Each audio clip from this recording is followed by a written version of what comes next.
The campaign contains many dark and adult themes, concepts, and subjects. Due to the free-flow nature of the RPG sessions, no content warning may be provided beforehand. User discretion is strongly advised.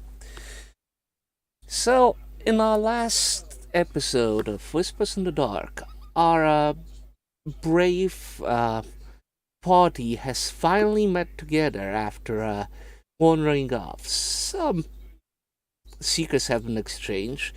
Lowell knows that Colleen is talented in a lot of ways.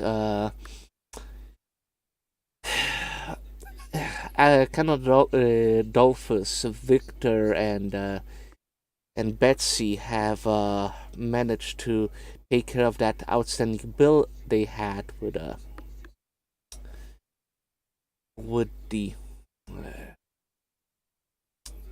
what you call it, that Dr. Birkinson, and for the most part, the party has been converging the information they got so far and plotting what should they do next. They know that there is some eldritch horror in the town, but they're still not sure about what it wants and how it's connected to all the deaths or all the quote unquote sacrifices.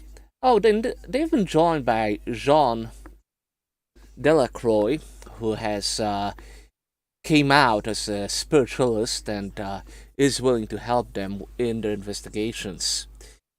But as the night came close,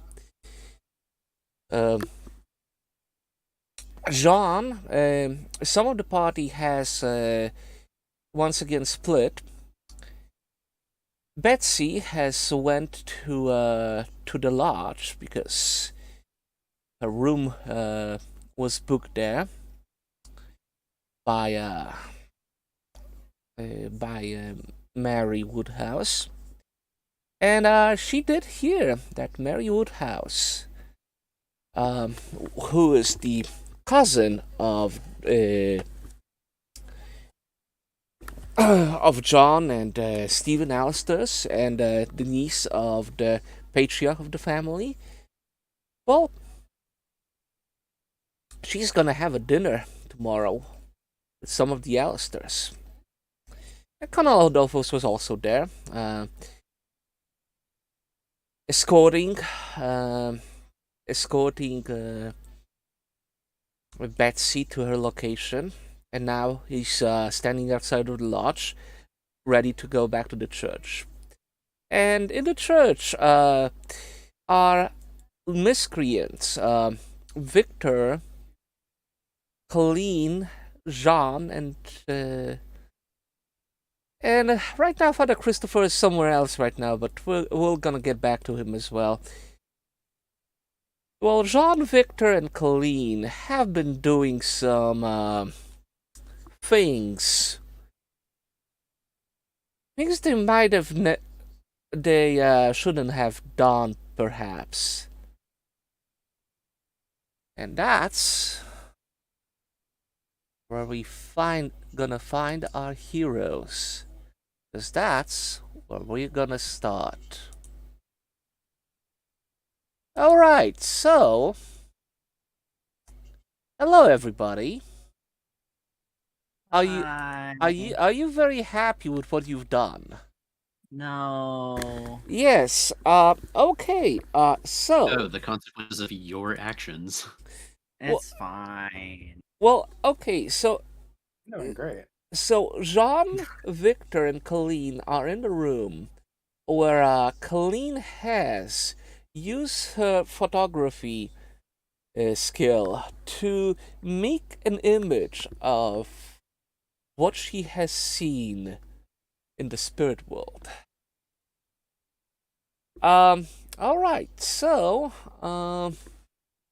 Isn't it pretty? I think it's pretty. Hermit purpled us into mental trauma. I'm so happy. Yes. How's this gonna work? So everyone present So, So Victor, just me and Arcane. yes, you and Arcane, you roll your mind, will, and endurance. Great. I am so sorry. You said endurance? Yes. Mind, will, and endurance? Mind, will, and endurance. If you don't have mind, will, and if you don't have endurance, just mind and will suffice. Okay. It's not that speed. I don't have endurance at all, so mind and will have Yeah. to do. That's Ju- okay. I don't either. Just Oh. okay. Trying to get my fucking character sheet in the right spot. Hold on. Because it's currently over the thing I need it to not be over. There we go. Mind and will and endurance and yeet. All right. Well, so Colleen. Yeah, I know. Well, here's the good thing. So that this entire thing of recalling stuff from your mind did shake you. You experienced mental trauma, but not as severe as it could have been. On the other hand, Victor, this is the first time you've seen supernatural stuff that is clearly supernatural. You've seen things before.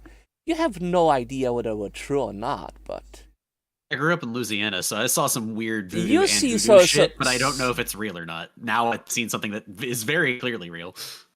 yeah, like this is certainly like you heard of voodoo, you've heard of weird stuff, but this is the first time you were in contact with something that you can see like a material like what you call it, material proof that something actual is out physical there. proof. Yes. It doesn't really shake you that much. You're disturbed but not shaken. The person in the room that is completely not freaking out, but he's just very calm at this point, is Jean. Jean is looking at this photo and says, "This is not what I've seen."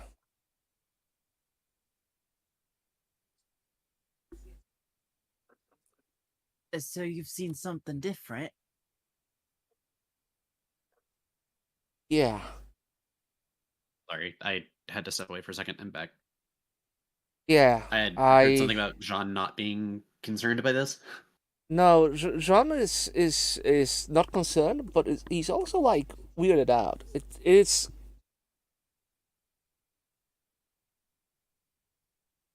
is certainly a part of it, but it's not what I've seen. That's rather concerning. Whatever the hell it is, it's concerning as. Jesus, what is that? I mean, it's an eye.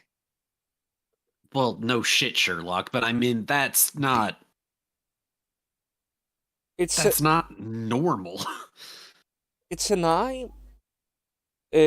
Basically, this particular picture you managed to recall is the eye looking from like a dark row of trees with those tendrils coming from it. Jean looks at it to say, "Well, I've seen a lot of spirits, demons, and whatever. But this is not anything like I've seen so far. So who knows what it is?" Well, it sure as hell ain't no hoodoo or voodoo that I ever heard of. This is definitely not something I've ever dealt with before either.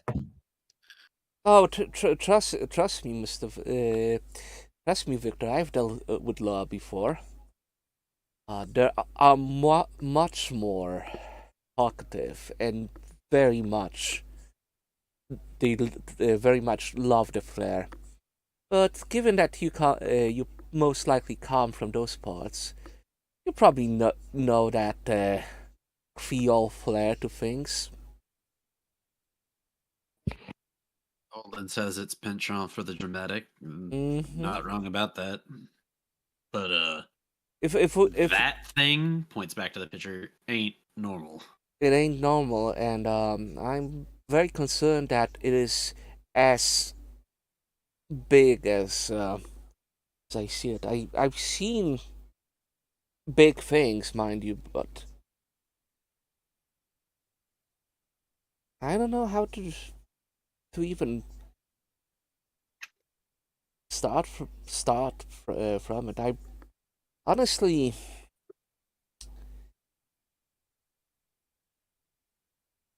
yeah, I have no idea.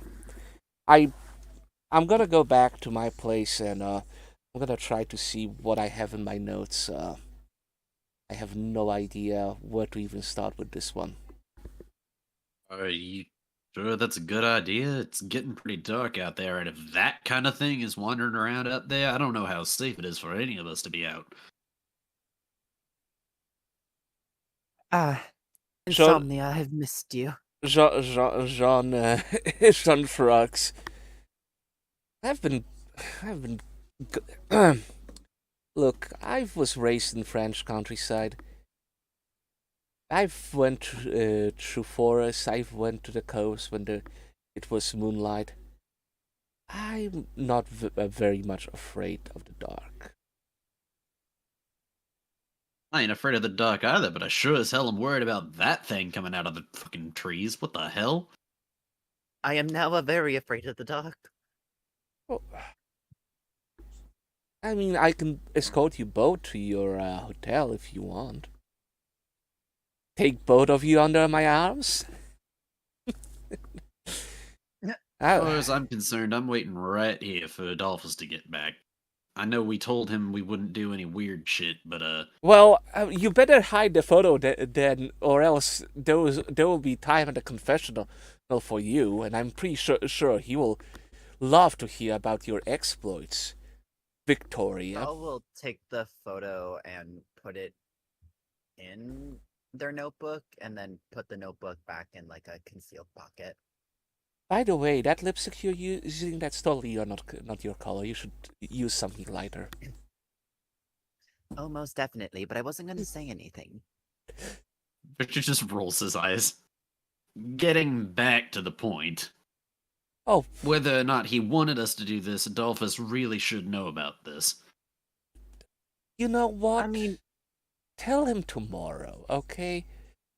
If the old man doesn't know, it doesn't hurt him, right? I don't know if I can lie to him.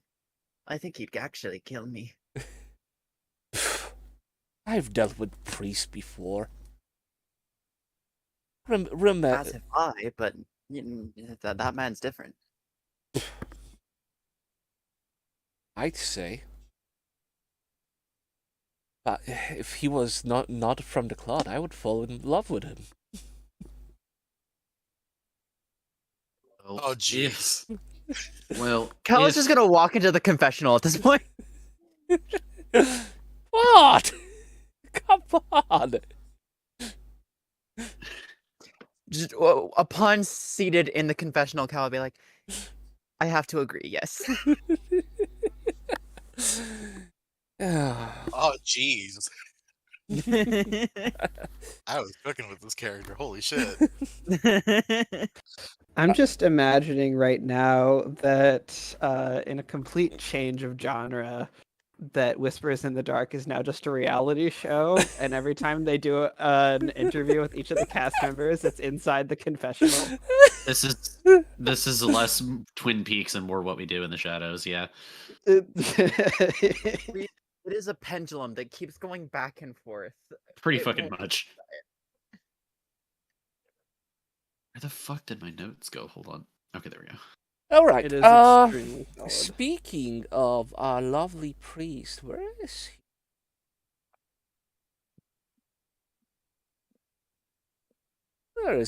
Where is Canon Adolphus? All right, Canon Adolphus is right there.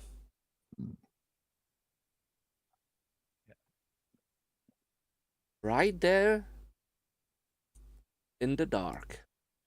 Yeah, I believe I'm walking through the woods alone. You're walking through the Oh. woods. You encounter That doesn't Shia spell LaBeouf. disaster.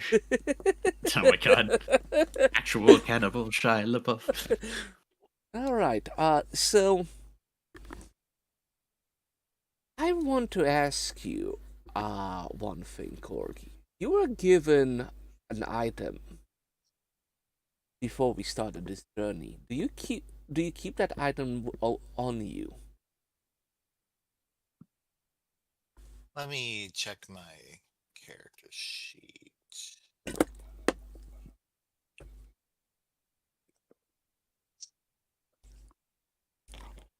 Or better, check the PMs. There's even out of it. Oh.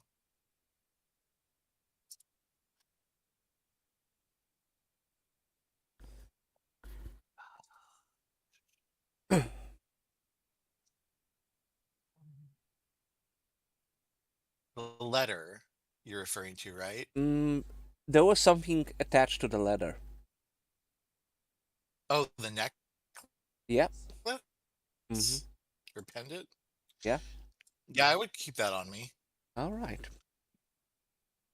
So, Adolphus,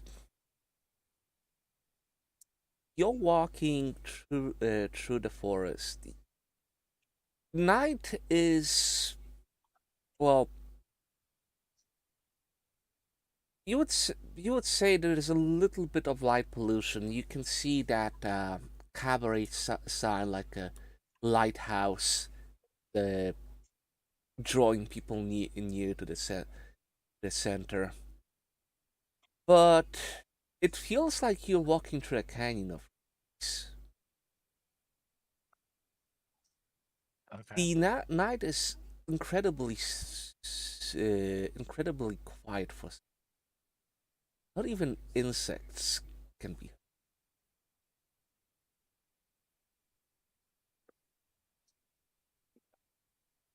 That's interesting. Oh Okay. yeah.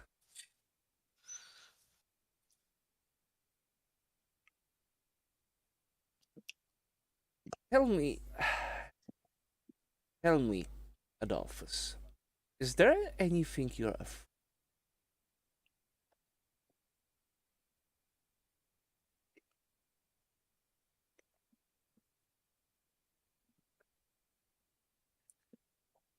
Hmm.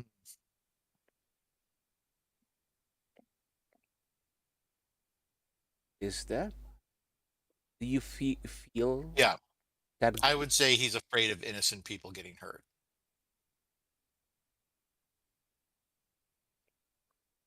Well, can you roll for me? All right, what are we rolling? Will and questioning, and you can use the extra d12 as well. How do I put in an extra D12? There's that claim die button you can use. Just make sure it's d12.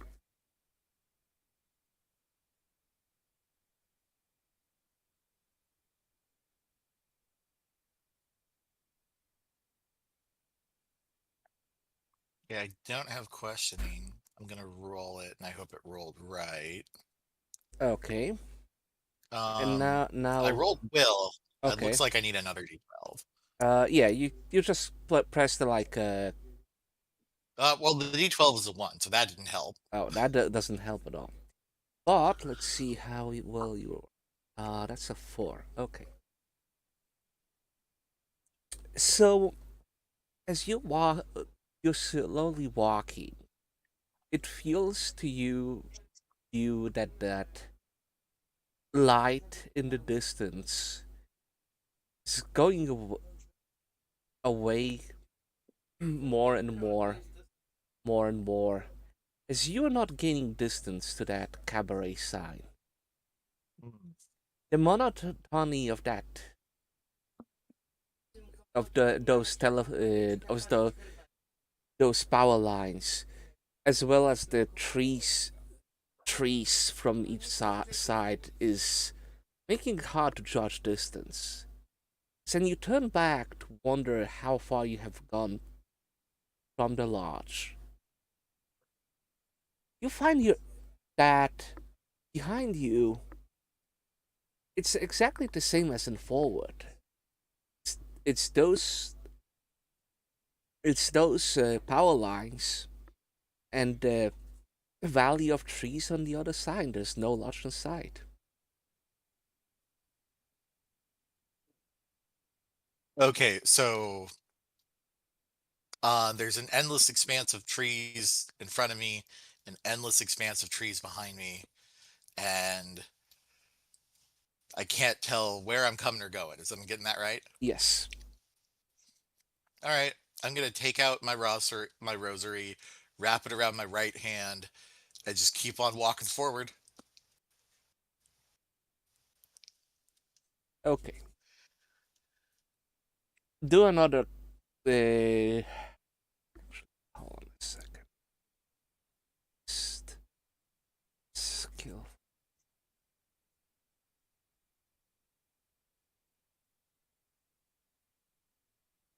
Okay. So roll your presence, will, and uh,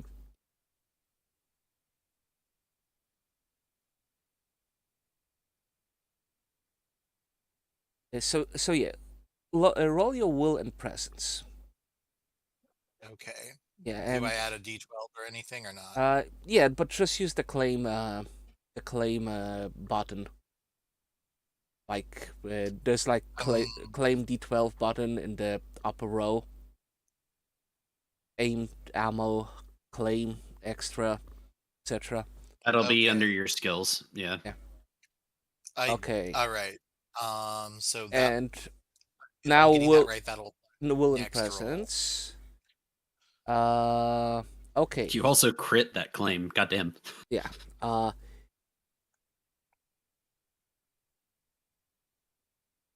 You feel that there's a reassuring presence behind you,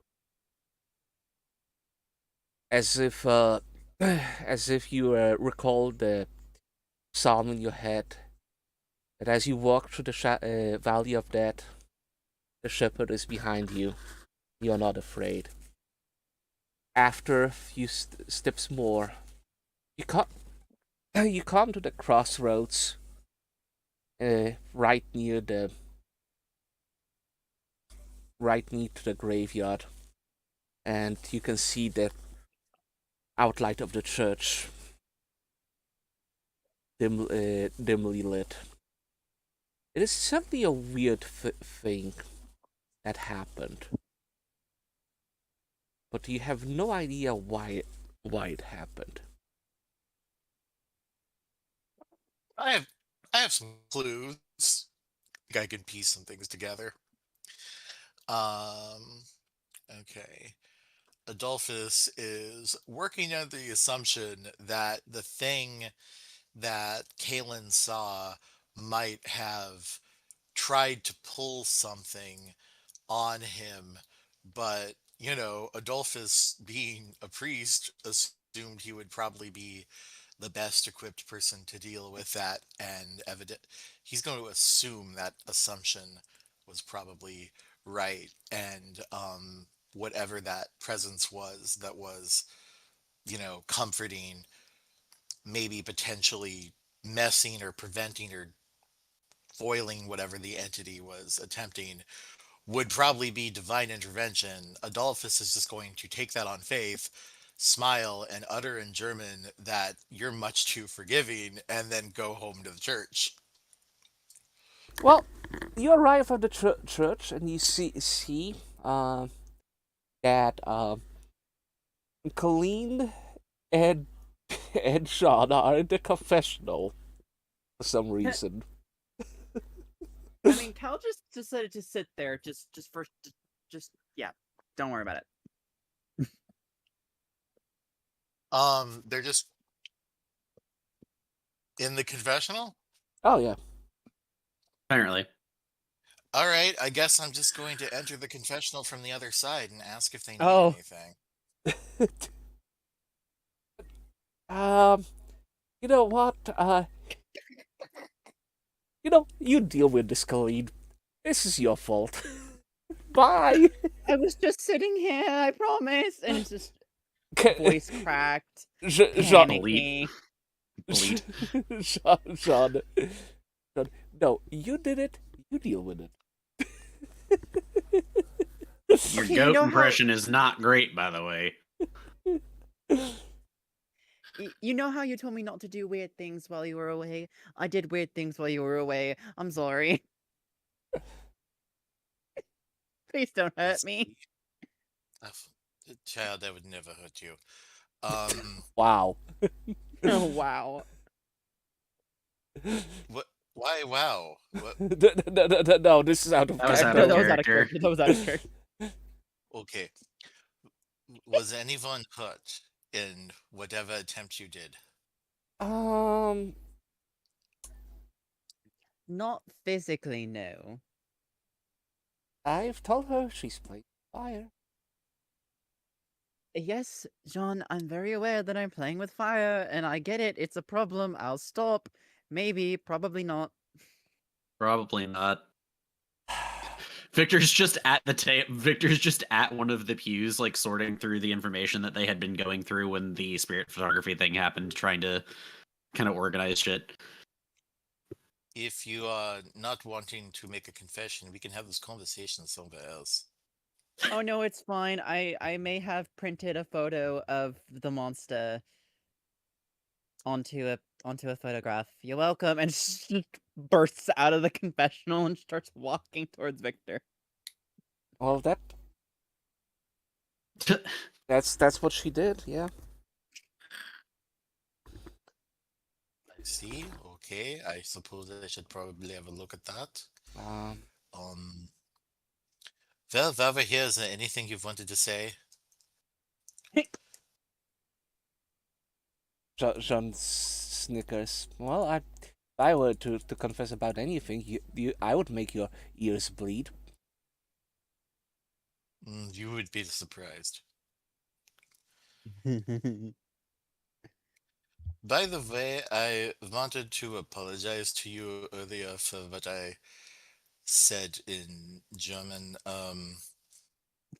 You probably should not be going around kidnapping people. Why did you do that? Why did you decide that was the best thing to do? What do you mean kidnapping people? Oh, you mean Colleen? Oh, I dragged her away because she I very much felt that day.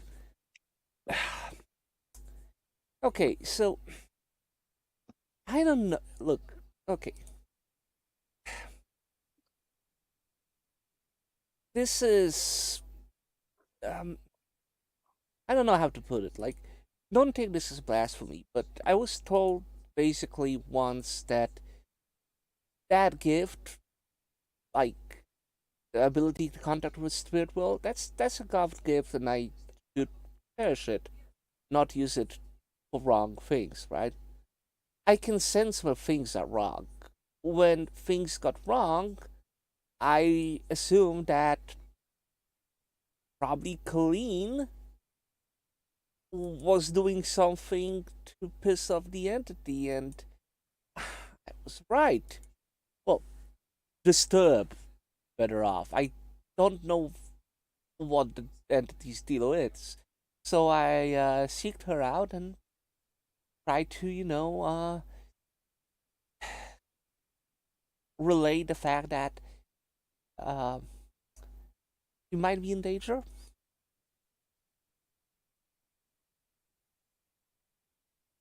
I don't understand why you didn't just talk to her. I did. I just whisked her away, like somewhere private. I didn't know that dear guy, John, whatever his name is. Um, I'm. I don't know where he stood at that time. You know, I didn't want to take any chances, given that.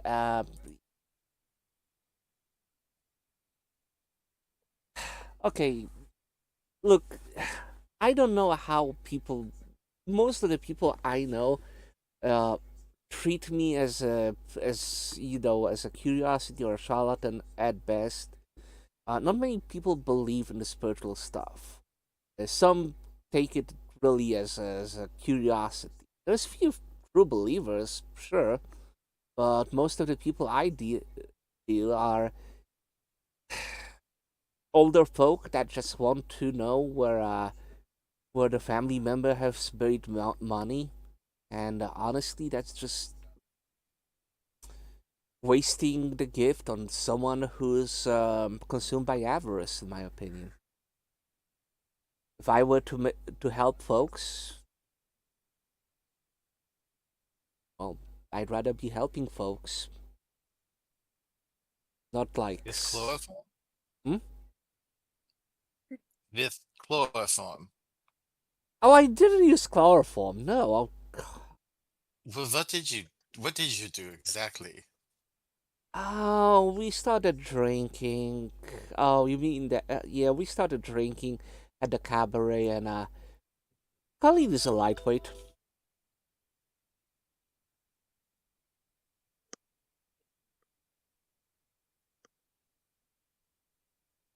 Jean looks at Yeah. Colleen. Well, you are. Well, stop looking Yeah. at me like that. You're a lightweight. I had Yeah, to give you some medicine so you wouldn't feel sick afterwards. Good thing I pick up a few concoctions from the priestess in Louisiana. Granny I'm taught not me normally much of a lightweight, please. Oh my god. You did what with a priest in Louisiana? Hello? Oh, there was that certain priestess I've met in Louisiana. Well, two priestesses, one of which taught me a potion or two that that help with the morning sickness. We talking like a mambo, or are we talking like a different denomination entirely here? Hmm, thanks for a second. Uh, you know what? Don't know. Sure. Those folks that ran me out of New Orleans were a different sort. Oh, I'll reminiscing about the good old times sometime else. We have much pressing problems. He reaches into Colleen's pocket and pulls out the photo to hand it to Adolphus. Here, that's the entity. Okay. Looks familiar to Very you? good. Just don't give potions to people without their knowledge. From now on, Adolphus is going to look at the photo. It's the entity. Well, the entity. It's an eye in the dark tree line with tendrils going from the tree line over the river into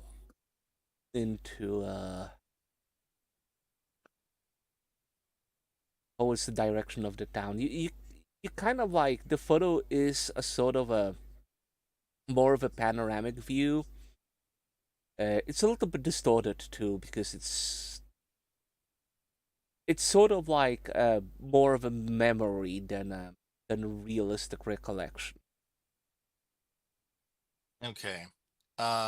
That's worth a academics theology roll. S- Mm, That's not good. It's not good. no, conveniently no ones. Okay, so you have no One success. idea what it is. You studied some some things in regards to the demons and the occult to know better some old manuscripts and so what you can tell this is nothing from the mainline pantheon of Christian deeds Mm, as the ones mentioned in grimoires of from the Middle Ages, for example, or the ones mentioned in the Bible. That's kind of the sort of like where the grimoires actually like get all of its names from. mhm. Where are the tendrils that are going toward the town? Can I tell where they're vaguely headed? Not really. It's the town is too far away to tell exactly what they're going. Okay. So it's an eye, it's got tendrils going to the town. Any other key details? No, not with this. Not with photography free. It's kind of um photography free does not give you like uh let me read it out loud. Uh, you can only reproduce faces and places that you have seen as if you're taken them with a camera yourself. These are taken from memory, and the more distant the memory, the blurred the image. It is sort of like it is sort of like a memory of what Colleen has seen, but it's clearly like that encounter disturbed her so much that she snapped out of it too fast to make any details. Okay. Okay. Well, it certainly tells me what it isn't, but I have no idea what this is.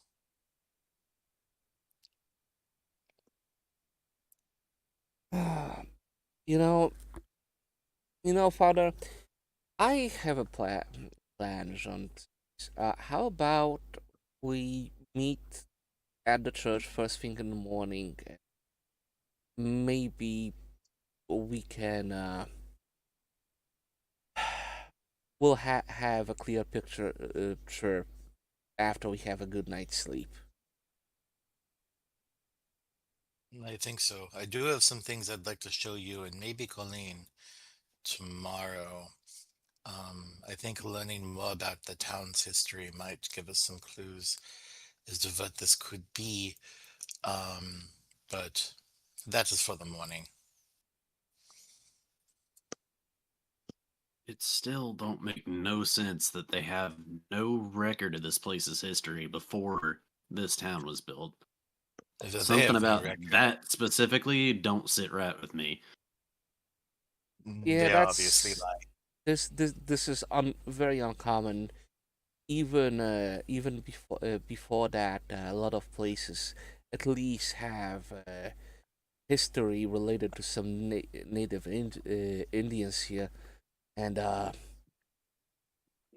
I don't have any records of that. So either they're completely scrubbed or whatever this land might have been, they just avoided it. A lot of Yeah, well, times you buried secrets ain't exactly on our side, so well But I'm wondering if anyone else in this town would have a library, um, a private one maybe? if anything, it's probably the Alistairs.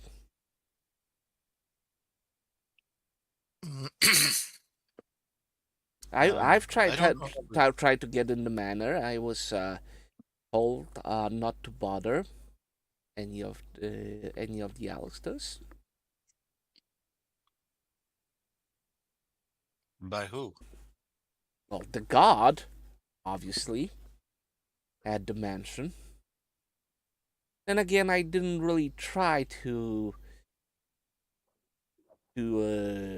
stick around for long, not to show my face to the sheriff or his deputy. That's the two I am not really very fond of.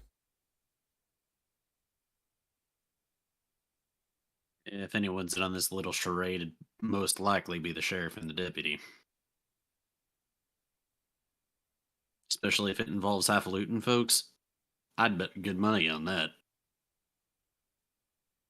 Well, I don't know that we'd have any luck getting them to talk. I don't really know if we want to talk to them, considering some of the stuff we've been doing.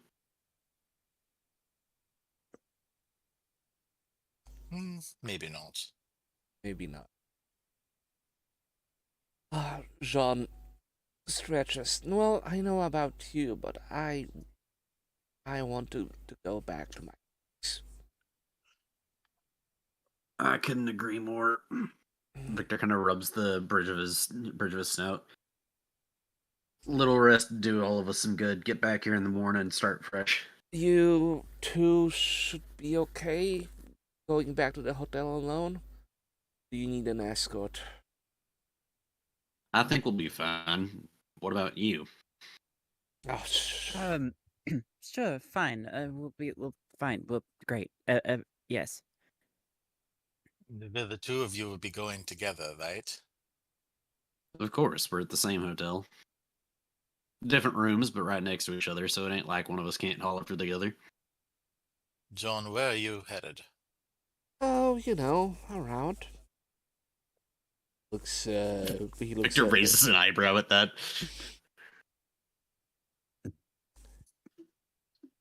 Okay, I am squatting at one of the abandoned workshops. Oh, no, that's too dangerous. No, trust me, it's not. Well, if you don't mind me saying, as far as I'm aware, if Betsy's already been put up in her own place, it's not like Kalen doesn't have extra room in their place.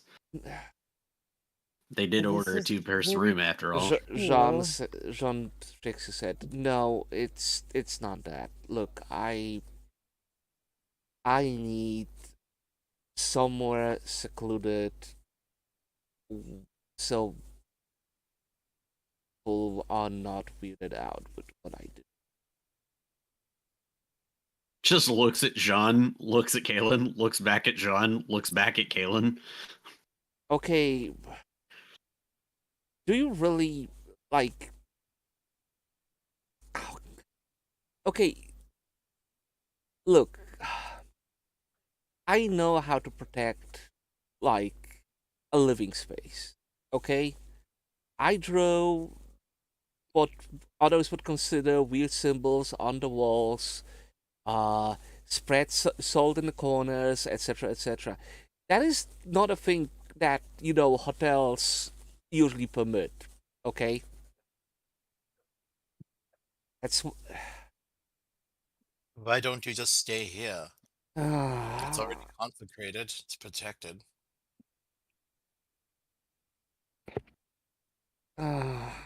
Okay, father. I'll just stop from. Come here. I'll be back in okay, I'll be back in an hour. Okay, I'll just grab my books and my belongings. Why don't we go together just so nobody is alone? Okay. Jean for the first time looks look like he's in discomfort. No, decides not to argue. And speaking of discomfort, let's switch. Let's switch characters. Oh man, that transition.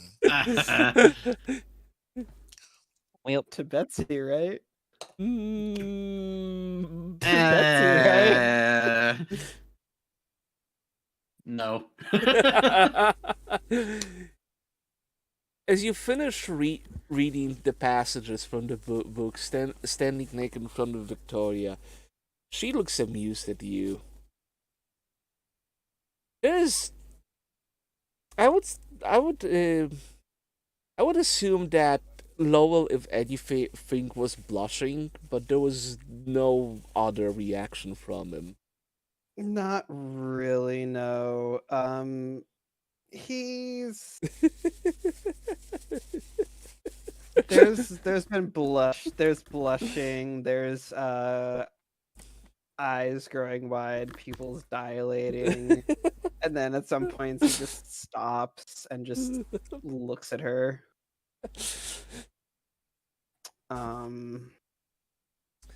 You know, But other Mr. than that, nothing crazy. No, Mr. Lowell. You usually by this point, either people are running away or willing to throw themselves at my feet. You are there. They're at attention, stalwart like a soldier. Not a. She looks at Lois Watch. Not even a slightest reaction. Fascinating.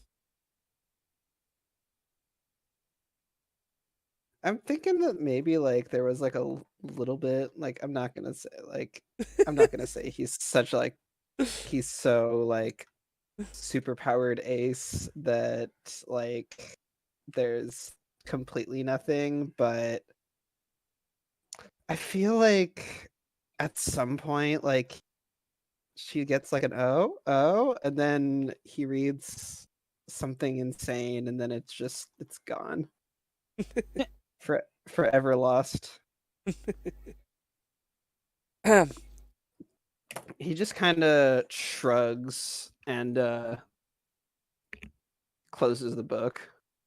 Your kind of literature, I assume. You don't see the book sort.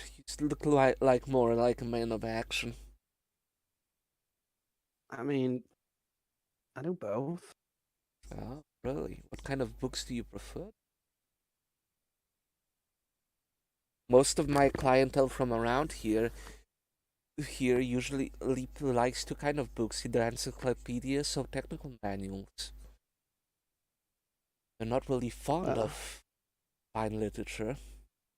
Well, I mean, I've had to read certain things to like memorizing fire codes and building schematics, so not Oh. too far off that. Oh.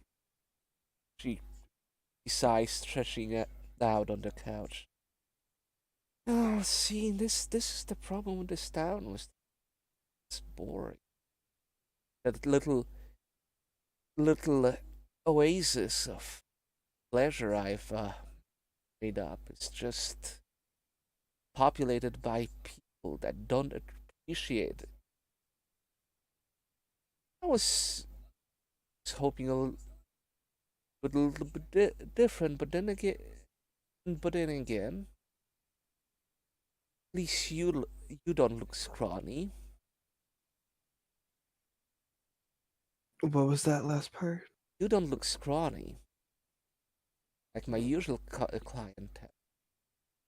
Oh, Well, most of the people from the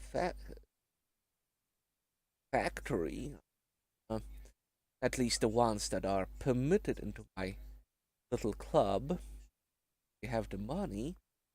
Well, you've probably met your peers. You've met Philippe. You've met Steven. You've met Nikos. The others from the upper crust. all of them don't really care much about the physique, more of a brainy types. You, on the other hand, well, you're fit. You're very fit. Gotta be. Of course. Of course. Now, how'd you know that we met all those people? You've mentioned Raymond. You work for Raymond. You mean that it means that you work with the upper management. And I assume that since you've been already you had your first date here, you've been already introduced to most of them. Maybe not Philippe. He spends most of his days in the cabaret these days. Mm. Not much work for the architect until the first shovel of dirt is laid under the foundations. But Yeah. he's getting paid well, and he spends most of his time drinking absinthe in my presence. I take you don't like that.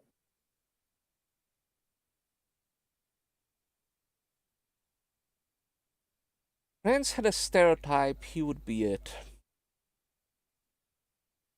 Mm. Got it. Which makes him incredibly boring.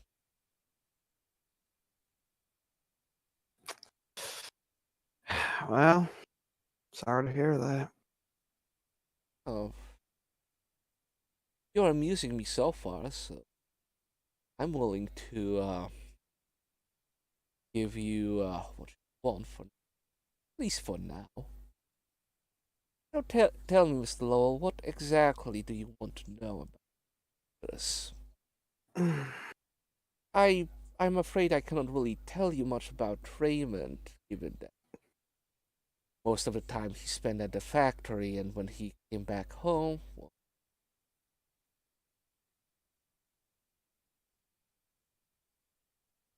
I've told Right. you earlier that Right. Nah. Well, I just need to read my letter again really quick.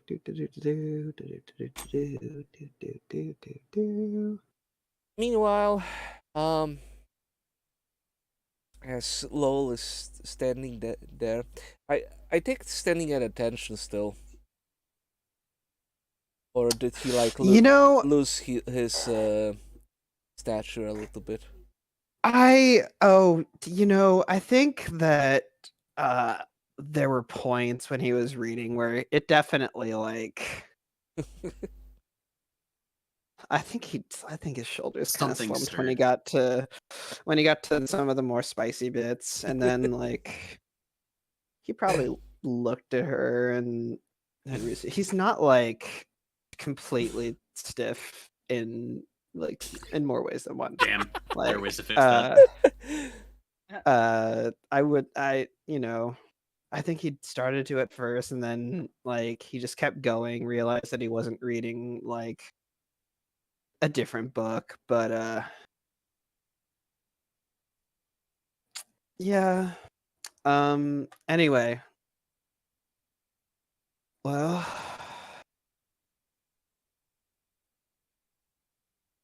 I've been wondering,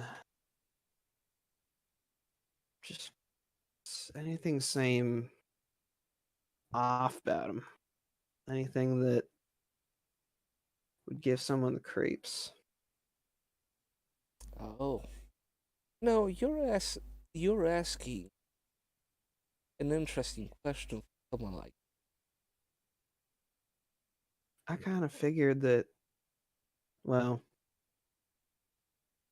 forgive me for saying that, but almost every time that I've seen you, you've been up on your balcony just observing, and I take it that it's something you enjoy doing. So Well, I'm seeing what you've observed.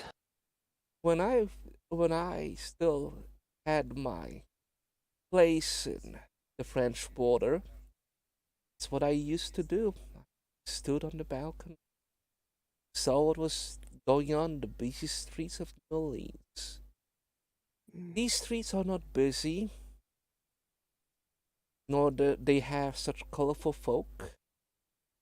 All I can tell, but what I can tell you, Lowell, these streets have the same kind of dark presence like streets of New Orleans.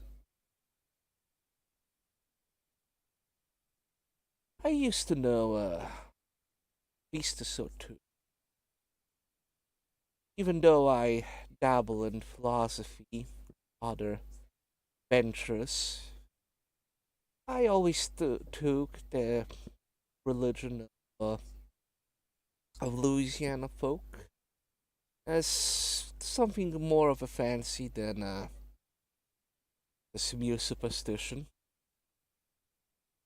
After all, you could see the cathedral from my windows.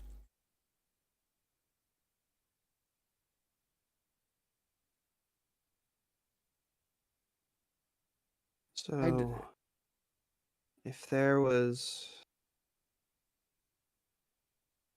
same dark presence, like if there was something, jeez, like controlling town, like I don't deal with speculation like that, Mr. Lowell. Let me put it this way. I'd rather be here in my little fortress than be out there with the rest.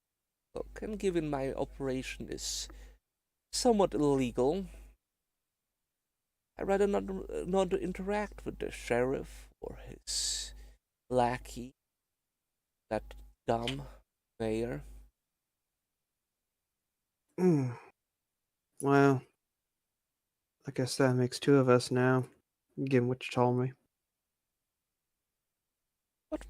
What can I tell you, Lowell, is this is a dangerous town for someone that's out of town. And I don't need to remind you that New Orleans was not a safe town. But if you're a Right. part of the community here, it doesn't seem that bad.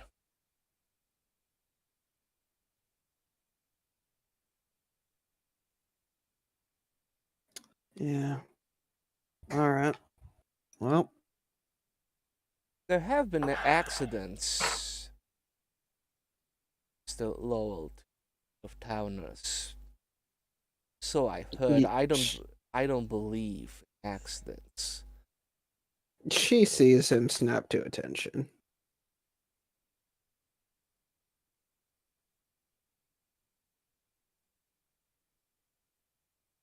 Oh, did that interest you, Mr. Lowell? I'm not an investigator.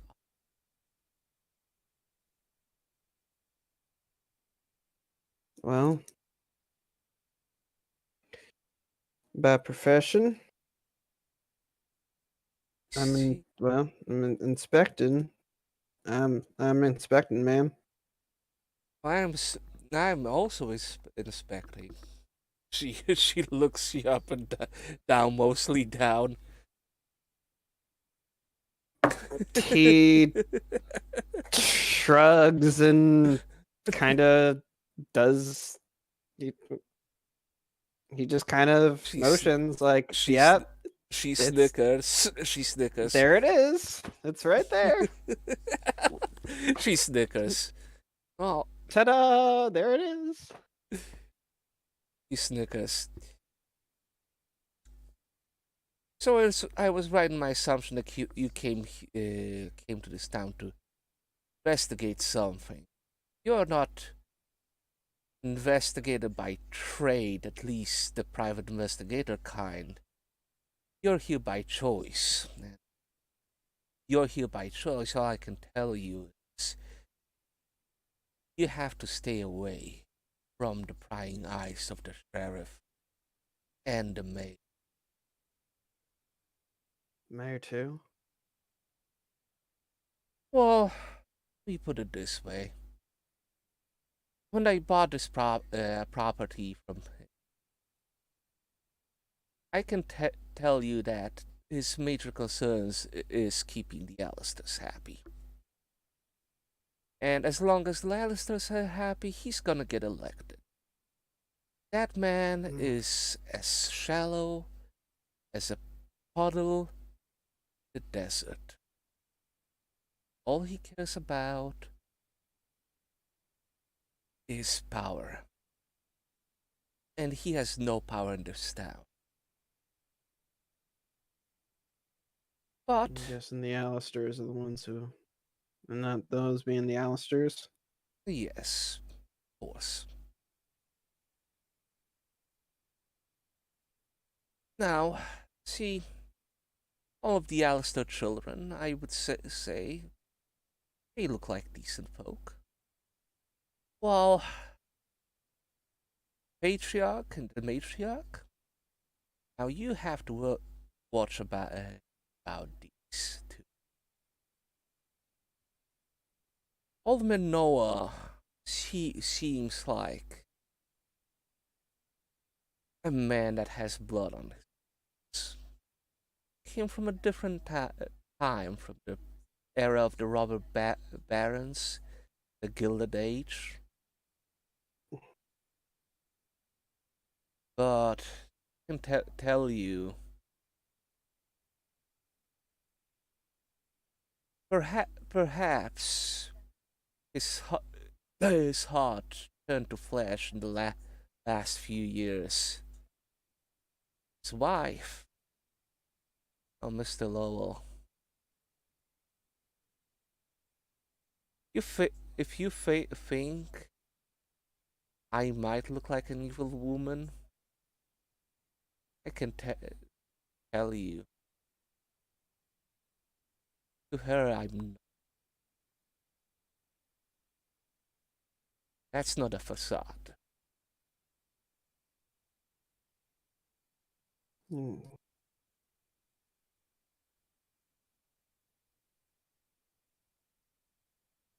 Now, Mr. Lowell,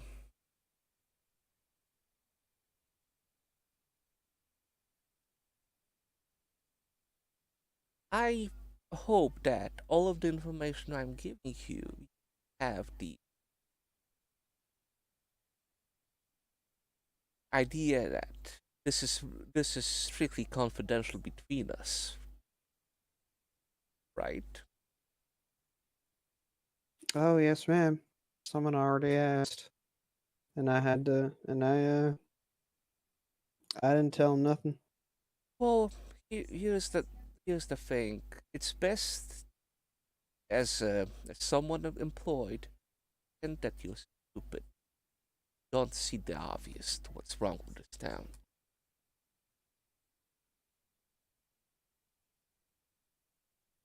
Of course. Mm-hmm.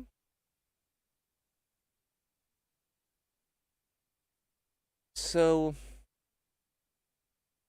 you meet Alderman Alistair or his wife. Just shake his hand, bow down, thank for the employment opportunity.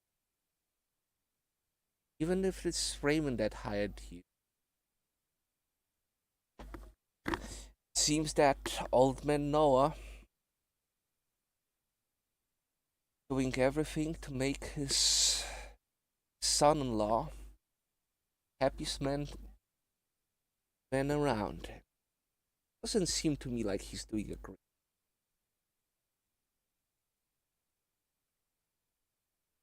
Yeah.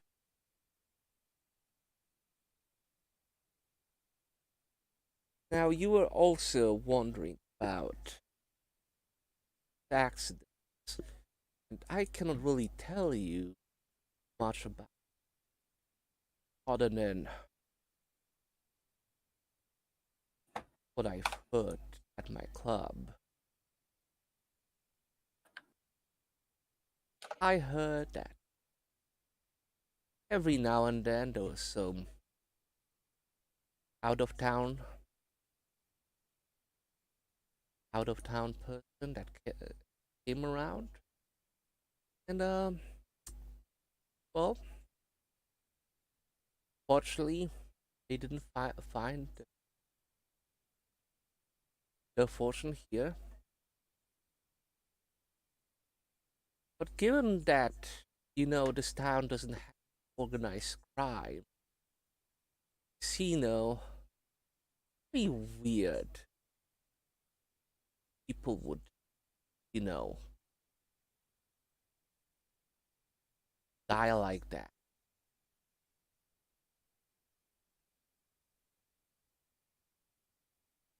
I've seen bar fights before.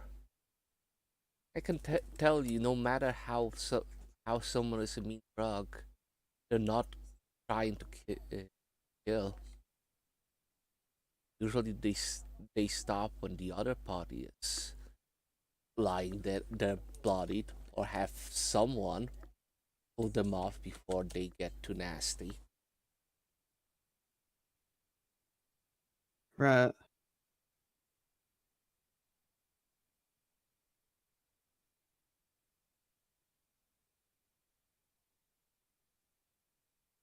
What do you- Are you thinking something's happening to all these people?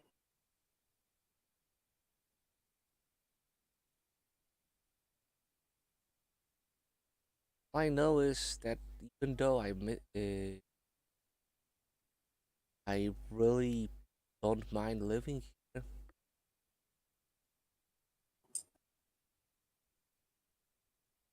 no idea don't what exactly is going on with them.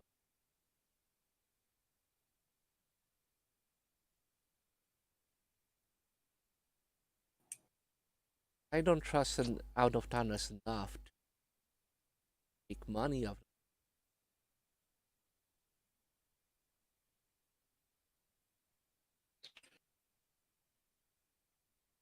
it. Okay. Yeah, I understand. I mean, I know that the Alsters are paying well for anyone that is higher than the upper management. So forgive me for misjudging you at first and trying to get you to join my club. Was well, given that the entrance fee is $40.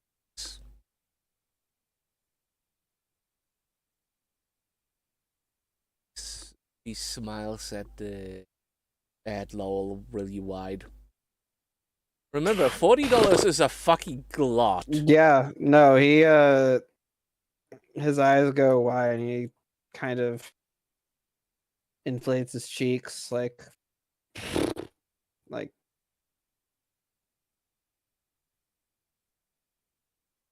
just to get in there.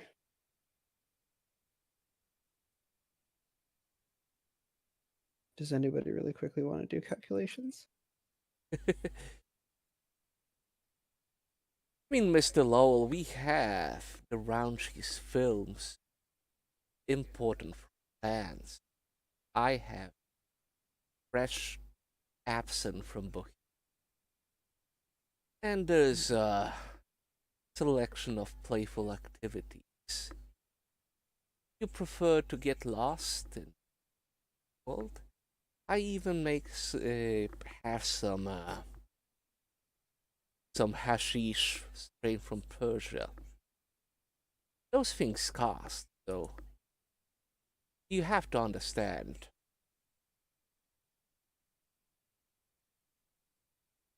The entrance fee is an investment in good time, pleasures that cannot really find anywhere else.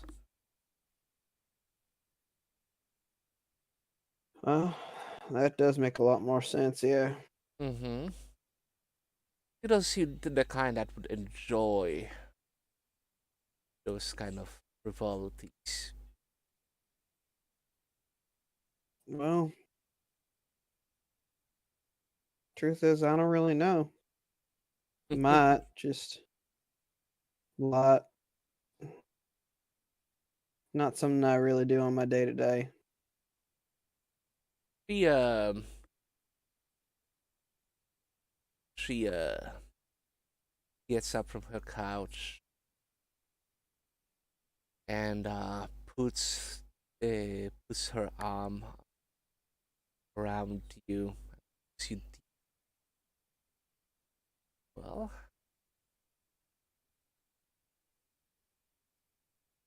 how about you're the main attraction? We'll let's call it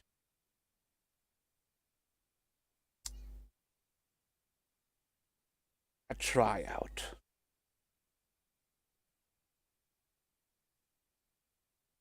Uh, hmm.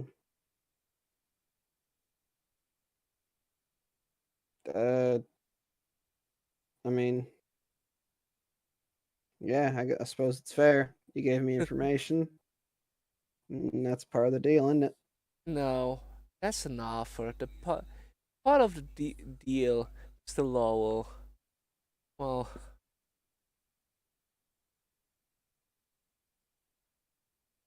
I would say I need a company for tonight. Tomorrow I'll be spending all night at the club. And that's business. I want some pleasure for once. Ah. Well.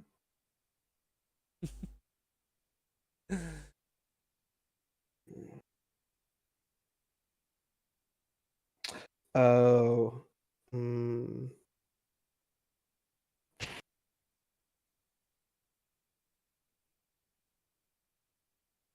Now, how long would that? Oh, wait. I I'm sorry. I got shit sleep last night, just out of character. Like, God. But yeah. Bro got sidelined by the proposition. I did get sidelined.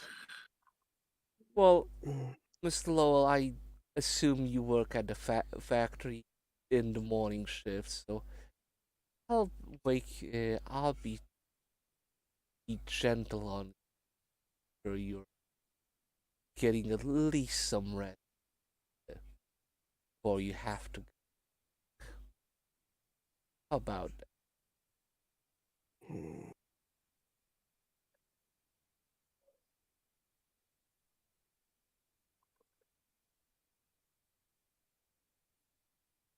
Hmm. Well, I guess I'm up for trying new things. Oh, I can so many. Says as she guides her hand trailing her claw down your arm, right down to your crotch. Well, let's find out then how many things I am gonna show you. Almost. I call you something. Ladies and gentlemen of the chat, we have now entered the spicy section. Well, Well, we're gonna Just now. leave. Just now it's getting spicy. Yeah, we're see. This is where I feel we're like I gonna need an leave adult now. Lowell and Victoria, yeah, in the privacy of their own home, because we don't really care what is going on in the privacy of the home. But Victor somewhere in the background Let me probably. It put should have it- been me, not him. let me put it this way: Lowell right now has gone to sleep. Betsy has gone to sleep. We have one more character one more like group to resolve before we can start nighttime activities. Oh, not nighttime activities. Oh Those are yes. scary. Oh boy. Yeah. Okay, let's resolve those little group of us.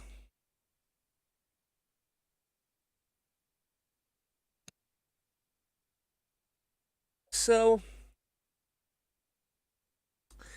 Adolphus, you're escorting the group to the roundhouse? Or Well, I wanted to make sure Gene didn't go off on its own and get in Okay. trouble. Okay. So, So, unless it's on the way, no, I not would really. assume the two of them could probably just watch each other's back. But if it's on the way, No, yes. it's the other way around. So, Adolphus, you and John have gone to the old workshops. It's something you didn't really pay attention to, but it's like a collection of some of these buildings look closed down. Some of them still have lights on. There's certainly like some signage denoting like seamstress, shoemaker, a garage of some kind too for the automobiles. But Jean leads you to one of the buildings that looks a little bit run down. It looks like it used to be some manner of an ancient print shop. It's Of a print shop? yeah, it's a 2-story house.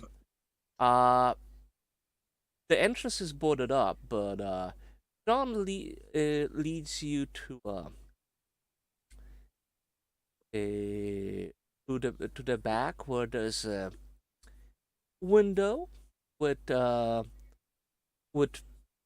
piece of it missing, but covered by some manner of a board. But it is done in such a manner that you can that you would think from the distance it's boarded up, but John removes it without a problem and motions you in. Okay, I'm going to follow him in. So the ground / first floor has basically some ancient printing machines that still remember 19th century. Like they're all like covered in cobwebs and dust. There's that smell of old ink still lingering in the air. Mm-hmm. He leads you upstairs to the area that you think were like some kind of an office / living space, and Okay. there in that bed, sort of a bedroom part. Jean has set up like a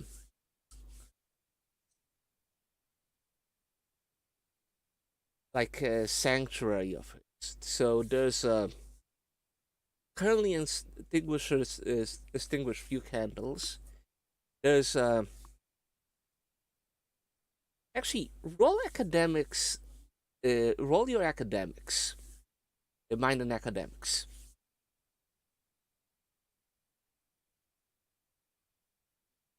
Okay, so you can tell that um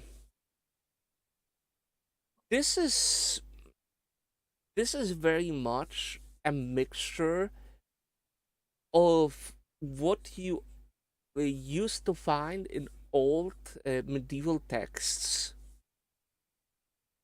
regarding protection rights and some of the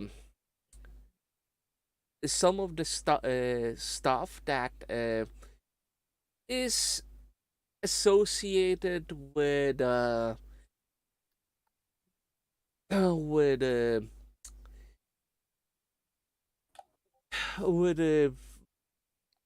what is commonly referred to like Louisiana voodoo. You cannot really ascertain how effective it is, but it seems that whatever he has done, this is not half-assing it. Jean certainly done his homework, and he fortified, at least spiritually, this this little sanctuary of his. Uh, there's a there is a bag in the corner, and there's a backpack in the other corner. Uh, and a few books sitting on top of a nightstand near the bed. He grabs the books, puts them in the backpack. Grabs the backpack and uh, and the bag with him, and looks around.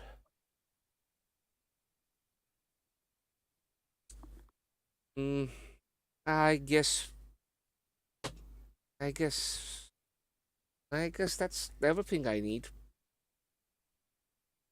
And can say I need to redo protection in the church. You're going to want to do these rituals in the church? No, I know for sure that at least the Catholic church around here is hollow ground. Oh, that would be right. Um. Well, see, this is the weirdest part. You would think that the cemetery across the river is also hollow ground, and so is the Protestant church. But in when I was doing initial scouting, I would say no for some reason. I don't know what, but those places were not properly sanctified, or at least the protection on them has long withered. I don't know why. I would just assume that they don't know what they're doing. Well, Is that unusual here? I would say so for all that fire and brimstone that Reverend has been saying. There's a certain quality to that man I don't trust.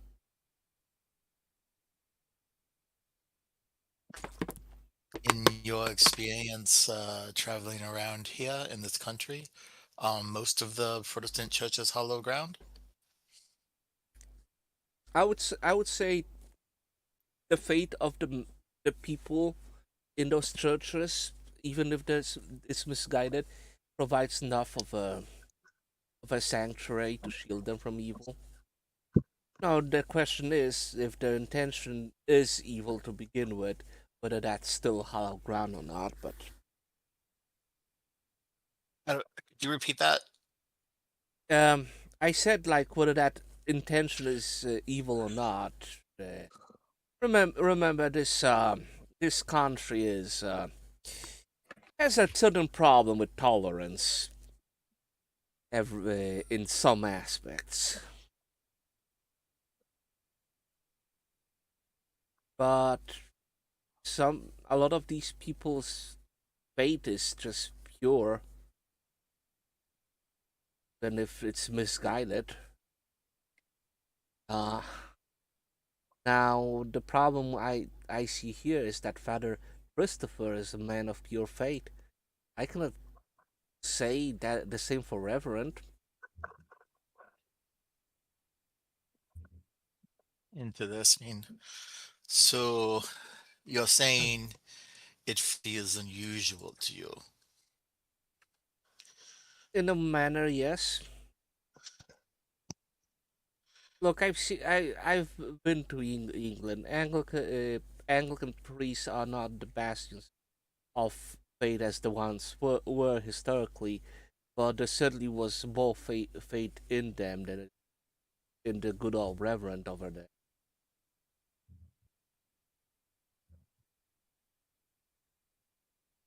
You want to investigate that?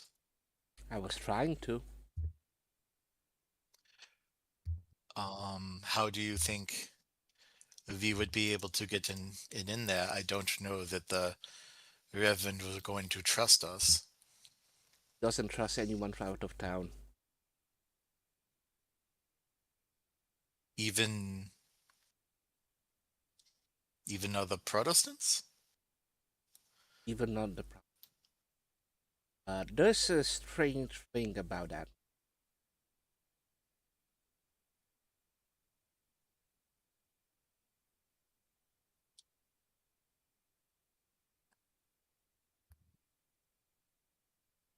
Interesting. Do you have any ideas? Nope. Yeah, maybe one of the others will have an in. I don't know. It might be worth talking to them. Trust me, but I've been here like for at least a week, and I've been really coming up with the empty head. Every attempt of mine at subtlety ended up backfiring, unfortunately. Mostly I was coming out empty-handed. Um, but that was mostly because I was trying to avoid getting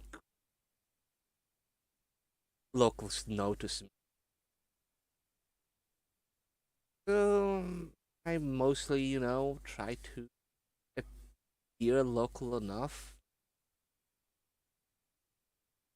Some of them are certainly under the impression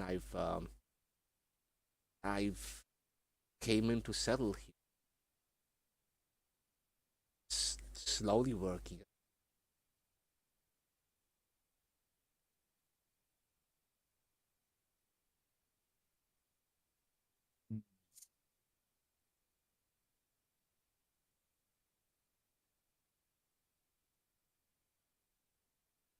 But Well, I don't have any ideas about what to do with the Lutheran Church. look, The we can discuss it in the morning then. Honestly, no idea. I would ask the Fox. He seems good at getting information from places he's not supposed to be. Oh, So, I'm pretty sure about that. Well, very useful so far. Hear that, Sammy? You're useful. Dare you? I'm flattered. okay, so John and Dolphus come back to the Catholic Church, and Colleen and Victor make it the way to the roundhouse. Now, Roundhouse. yeah, going through the now like semi-lit streets of the downtown area, um, for a town that basically has Cabot as the main draw, streets are suddenly empty. there is some manner of a thing happening at cabaret now, and you can see some folk outside of it. They seem to be some manner of visitors from out of town. Um, it doesn't seem that the cabaret draws the locals that much.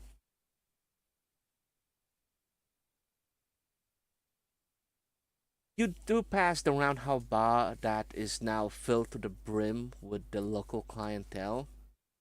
Uh, people that basically enjoying their drinks after a day of hard work. And you make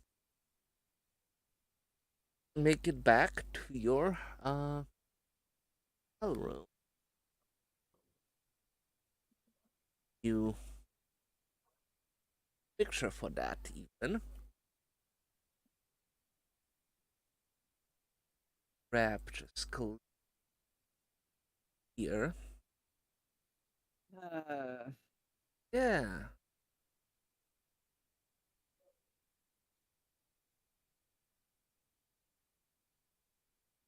Also, not that it's super important, but apparently the Victoria picture is still on the map for some reason. Don't worry about it. There you go. Ooh, this is creepy as shit. I love that. Yeah. Dang. I love the, Yay! Oh no. yeah, Oh, a lot of those great. backgrounds are creepy as shit. Yeah, Ooh, Uh-huh. not I me enjoy. looking for hidden shit in the background. I'm Don't worry gonna about die it. here. Great. I'm so excited. All right. So when you come back to the roundhouse, Rose is there at the front desk. Oh, you're back finally. I was getting worried about you folk. Was there a deal with you as well? Your mic cut out. Wasn't there a who with us as well? Sorry. Wasn't there a deal with you as well? There was, but he's busy. Oh, I see. Well, Mhm. I suppose it's another live act at the cabaret. Great tonight. He's probably enjoying that. Might take you to our not much into to one of Josephine's acts. I'd be more than delighted to visit at some point, but I'm rather tired today. Ah, yes, after a journey and that. Well, we don't serve breakfast, so you have to go visit the diner, unfortunately. And if anything, she looks at the time. If you're gonna take a bath or a shower, well, please do that before 10 p.m. There's we All right. yes, we like to keep the hotel quiet between 10 to 6. As a just make the guests more. That is certainly understandable. Thank you very Well, much, ma'am. if you need anything, I'll be here. Victor kind of gives a nod and like makes his way upstairs, making sure that Kaelin is ahead of them, if only for the reason to make sure, because they've been looking kind of exhausted from everything that's been going on, to make sure that they don't fall. Okay. Well, you're They're at. very hesitant to go into their room alone. I mean, you can basically share a room today. Tonight. If it's Yeah. not too much trouble, I don't really want to be alone right now. Victor kind of shrugs. Don't bother me none. Doesn't look like Lowell's coming back tonight anyway, so just kind of holds open the door to their room. Just gives a nod and enters. I'm assuming everything looks fine, like nothing's been messed with in the room. No, no. I don't like the way you said that. I don't like the way he said that. I don't like the way you said that. Ah, Immediate check of the room. Yeah, I was gonna say, am I allowed to roll observation to make sure our Yeah, room hasn't been sure. fucked with? sure. You I don't would like to detect also traps. roll observation. Can we both roll observation? Yeah. Go for Yay. Like, I don't like the way you said that. I'm it. terrified. Why? What am I Why about to everyone witness? is thinking I have some like ulterior motive? Well, have you looked in the mirror lately? That will tell you all you need to know. You used the GM sure, which is why I was very like oh my Jesus Christ. Oh, wow. Okay, I don't perceive shit. Colleen, Okay. you're very tired right now. Where's my I'm assuming it's my observation. Colleen, you somehow get like you somehow get shit in your eyes and you start shrieking on the floor. Yeah, I got a success. I mean, nothing's wrong. Okay. I just have a seizure, like it's fine. But yeah, once we're both in the room, Victor will close the door, lock it.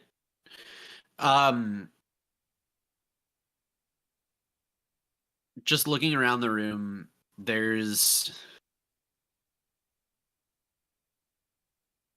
he kind of gives it a once over just to make sure that nothing seems out of place, just because with everything going on today, shit's a little concerning. But he's going to, once he makes sure that everything is up to his satisfaction for the time being, he's just gonna kind of jump onto his bed and get ready for bed, like kick off shoes, all the general rituals. Okay, so is everyone going to go to bed? Cal is just gonna take a pillow and hug it like a security and try not to cry themselves to sleep, yeah? They're not having a good time right now. Don't worry about it. Whatever can go wrong. I don't like that phrase. All right. So, the night sets down on everyone. Some of you are in the hollow ground, on the hollow grounds.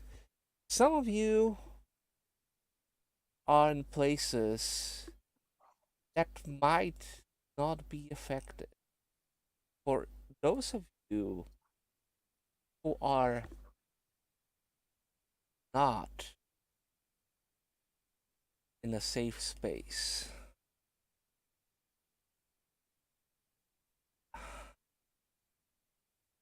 things are gonna get interesting.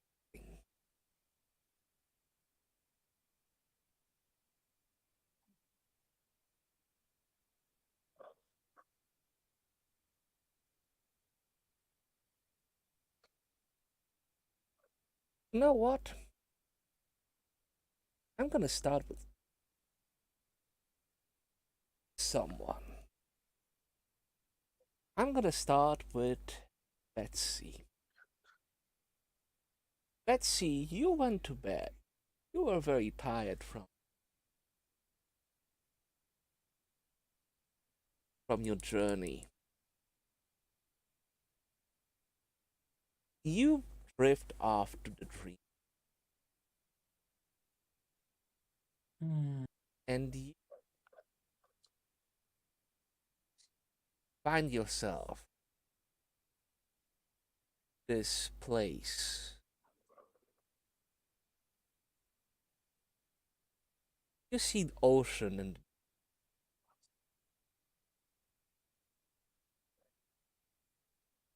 but it is wrong. That's the sun, but the land is dark. You see the reflection of this cold sun in the waves. You can hear the ocean. You can feel the gentle breeze on you.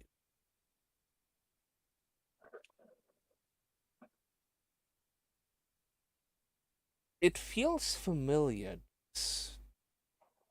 Some reason. Not place why. You look around, puzzled. You're on some coast, right?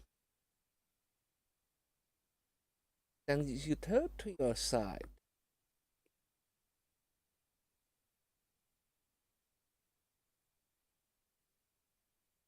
There is someone familiar.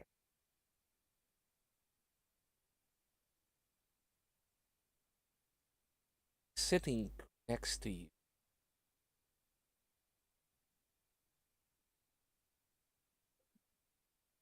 Feel like you know this man.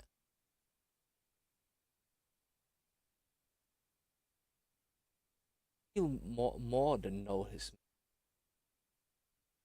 love this.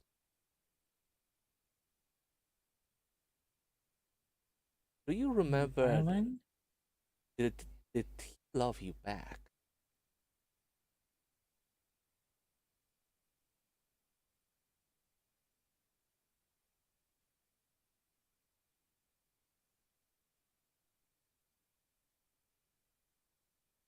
There's a silence. Hmm. This silhouette of a man is towards. He has his hand near you. It's very still.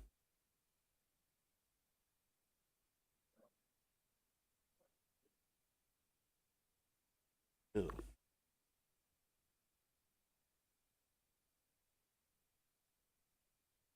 I slowly, carefully, tenderly reach out my hand to place on top of his.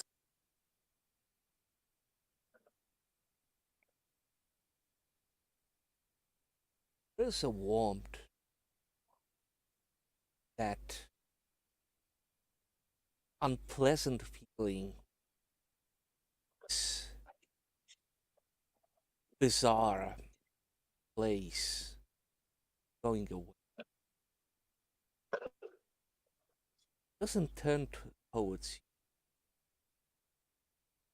His hand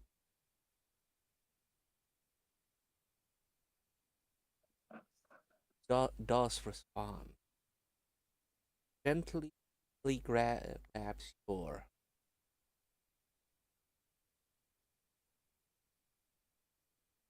Tell me, Betsy, do you want this man? All you ever asked for?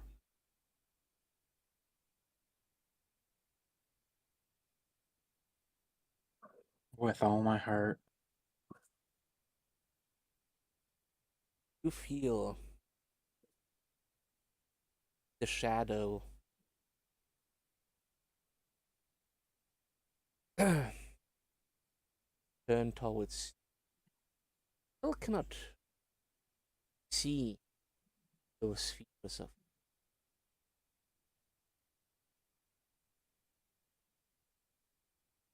Can you roll for me? Will and a question.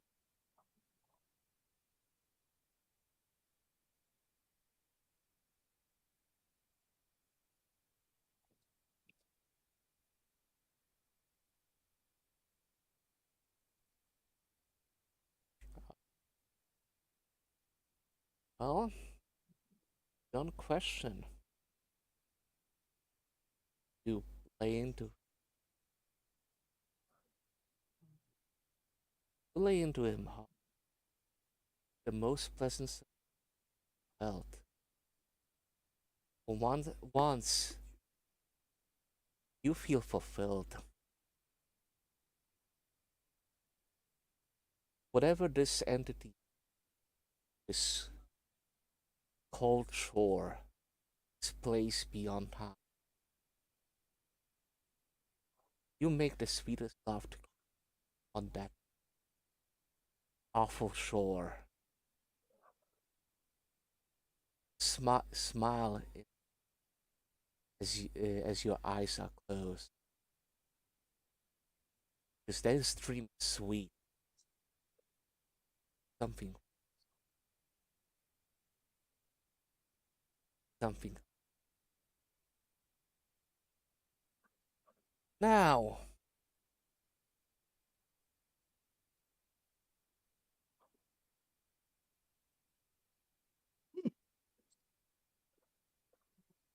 Victor,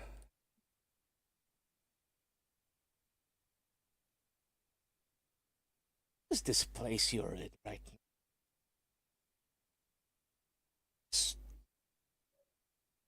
It's distorted. There's reflection all over this corridor. You walk down it. You see the light in the distance. But every step you take,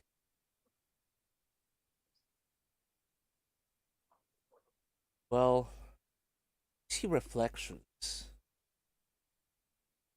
Reflections of something. You have a vague memory of each and one of those. You were a reporter for a while. You remember some of these faces,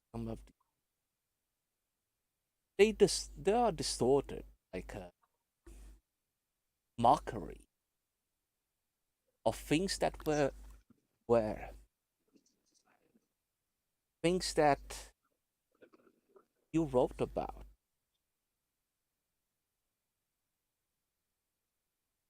Victor, what is more important? The truth? The thrill? Or perhaps the glory?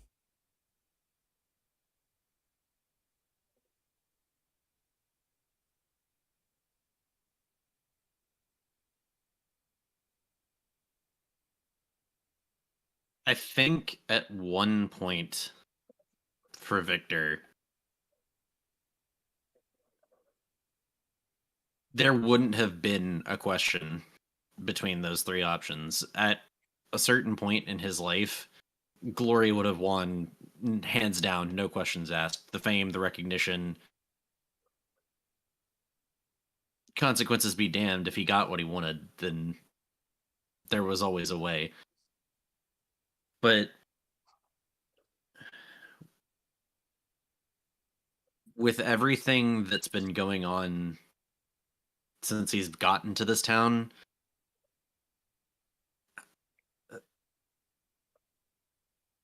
something about that glory seems like the rest of the things in these mirrors kind of twisted and tainted. Something doesn't feel right. So I think in this moment, glory's probably not what appeals to him most. I think what's most important to him right now. You said thrill or truth were the other two options? Yes.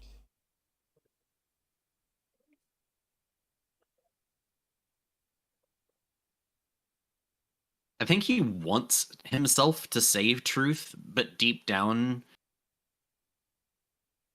something's nagging at him, and it's probably the thrill.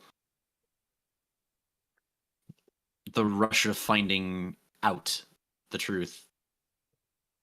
is probably more important. Finding that scoop, finding out what's going on, the rush of the search, the process to get to that point is more important than perhaps what he finds.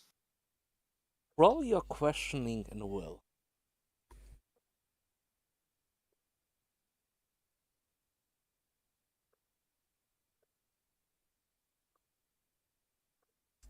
Oh wow. Victor,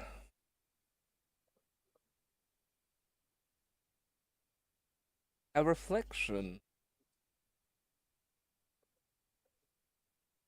in one of those mirrors does entice you really hard.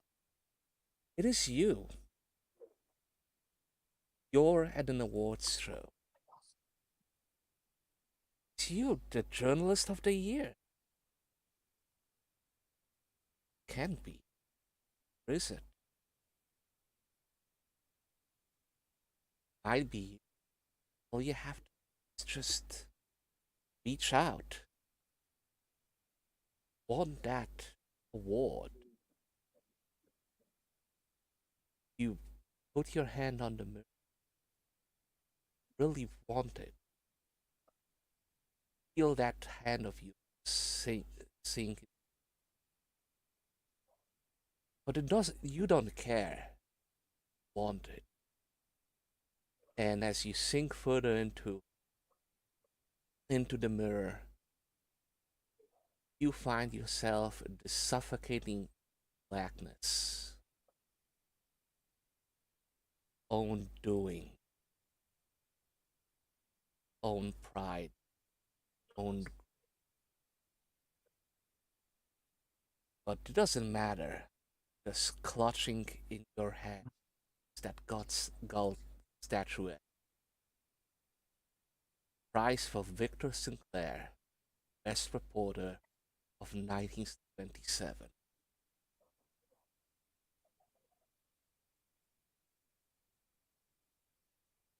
Helene, Okay.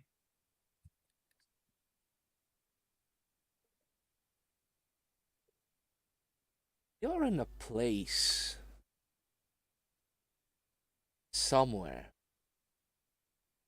Around you, there is this wall of trees.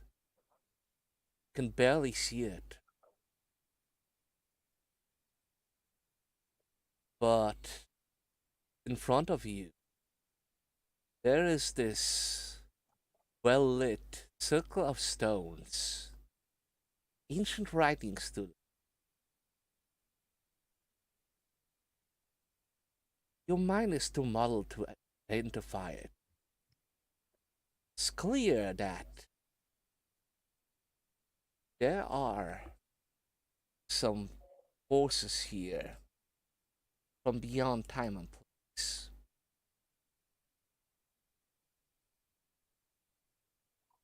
Something that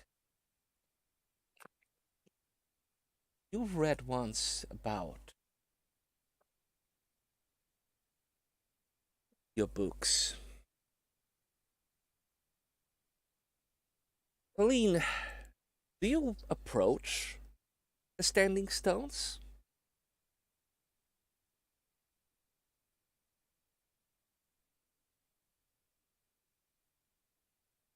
Oh, sorry, was that a question? Yes. Do you approach the standing stones?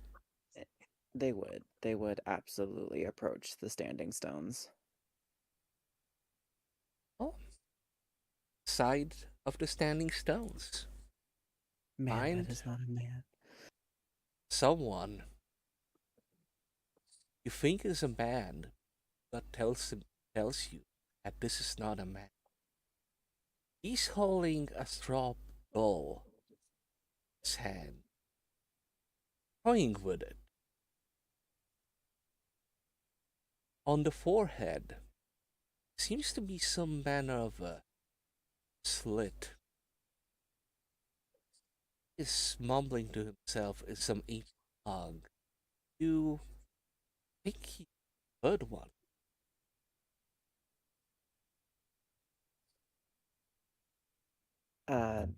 Cal will clear their throat.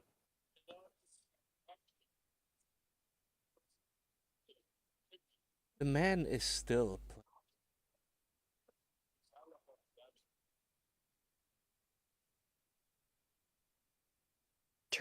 Looking away from the man back to the stones. Trying to read the symbols, see how many they recognize. Symbols shift and change. They're kind of like snakes on the stone. For a second, you think you can read them, and then they become something entirely. As you turn your head, standing right in front of you, and that is not. He smiles. Well, well.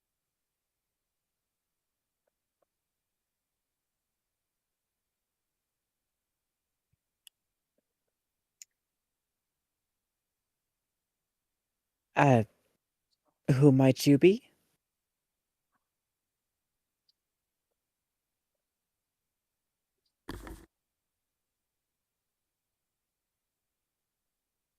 I'm just an ordinary human.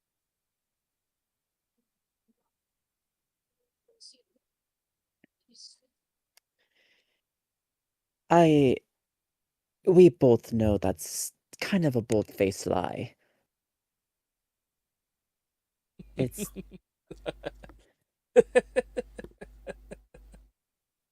Oh, please. You're really smart. I don't. Of courtesy talking to me. Okay? Trying very hard to hold a poker face right now. Whatever you say.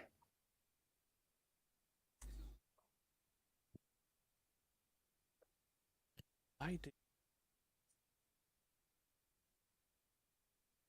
Are you referring to the town or to wherever? You know Gestures what I'm hand referring wildly. to. I just got a letter, and I followed the threads. There's really nothing complicated about it.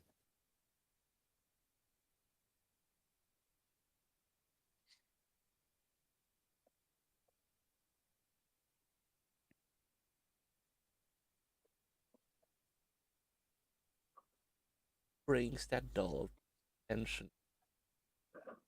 It has your vest, clothes, the small struggle, dull mockery of.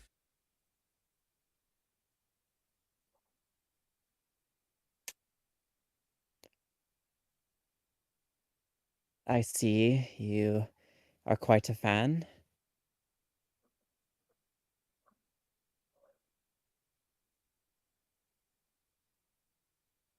Would say not everyone catches me, but you've prodded me twice. Would be courteous, please acknowledge you.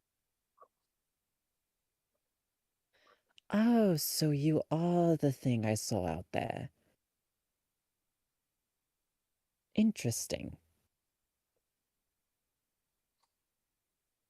I mean, there's a couple of avenues we could go. You could just be some form that my mind can comprehend, or I don't know. There's a lot of Oh, possibilities. you think odd. You know, that's a refreshing change. Everything so not sure.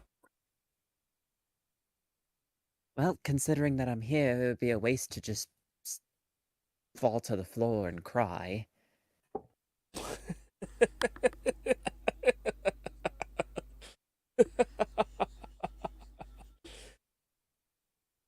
mm, I've already fallen this far off the deep end. I'm glad you find me funny.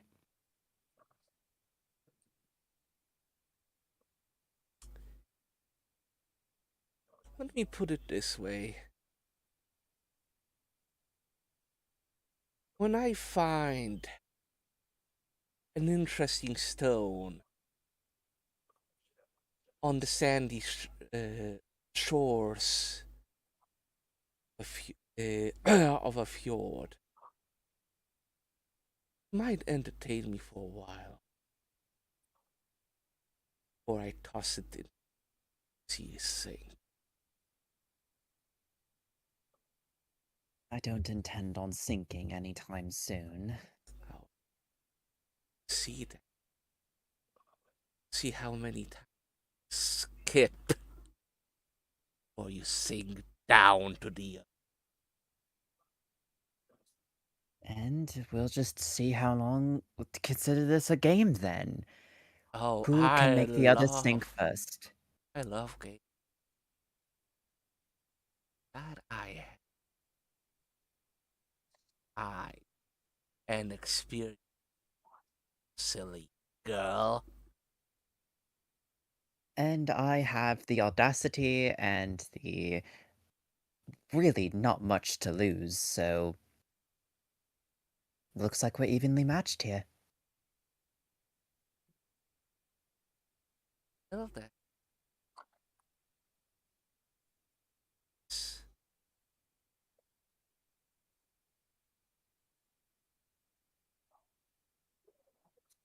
So,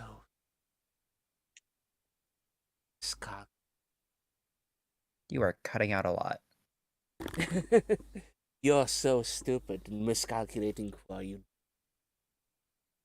You know, I don't want to come off as here. Sure about that?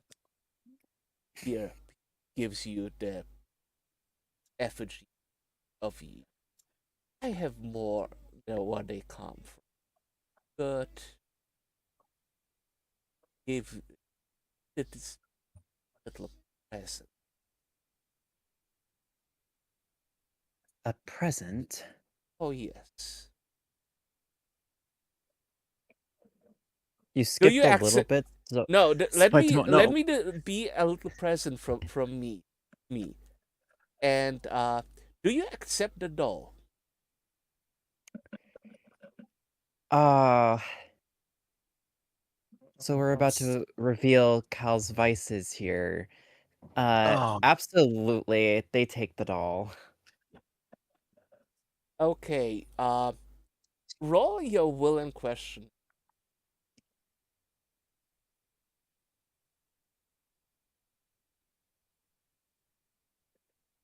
Maybe if it will. Where is questioning? Oh, I have no questioning. This is gonna go so well. I did, and I rolled 2 fucking nat ones. So yep, we Oh. all suck. You take the doll as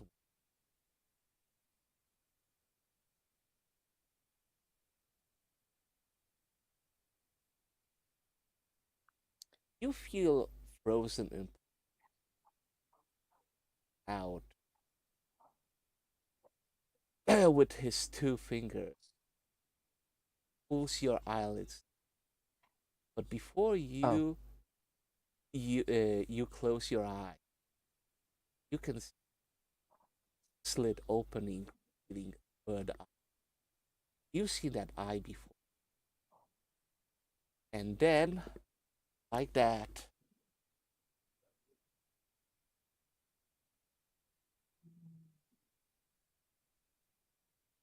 you wake up in a cold sweat. It is morning. Ah.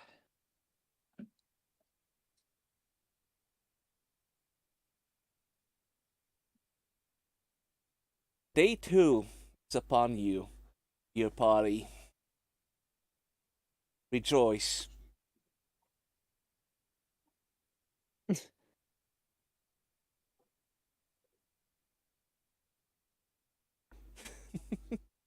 We all live. Yay. That's a word No for one- it. No one died in their sleep. Yay! I am genuinely That's a- surprised and am very concerned because I botched 2 of those rolls. You're I thought I physically was- okay. I was genuinely ready for taking the doll to just smite me outright, okay? I was so ready. So, Colleen, Oh boy. when you wake Oh, up, put Great. something in your hand. Oh, joy. Oh, lovely. Thanks. It's the doll, isn't it? It is the doll. Now, can you show on the doll when the demon touched you? God. Oh, I think about that time Victor who is also waking up in a cold sweat, just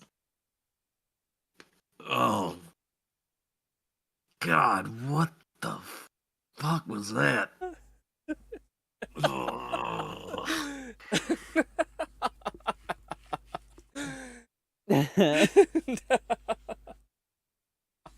Oh. Cal doesn't even like acknowledge Victor. They are holding that doll in both hands and just staring straight at it with Yeah. a mix of twisted fascination and not fear, but close to it. It definitely takes Victor a moment to like gather his bearings because the dream was he doesn't feel like he got enough sleep after everything that he barely remembers probably. Granted that is a question, how much of our dream do we remember, or at least does Victor remember, I suppose. That's a good question. Roll your mind and observation.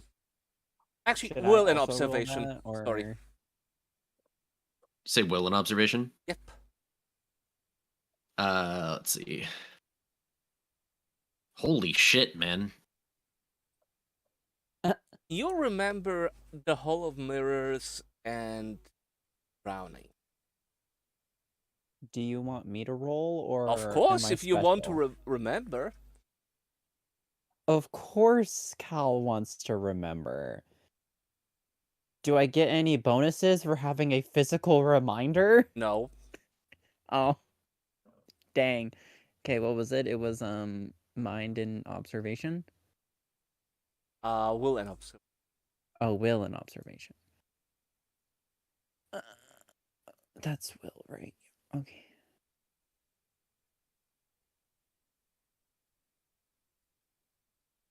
Through sheer willpower, I got this. Don't worry about it.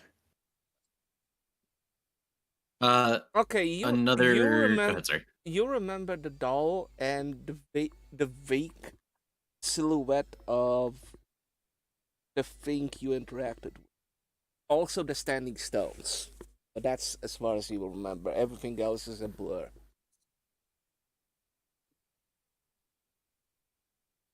Victor kind of shakes himself off for a minute and does his best to kind of like grabs a towel to like kind of mop off the cold sweat that he had.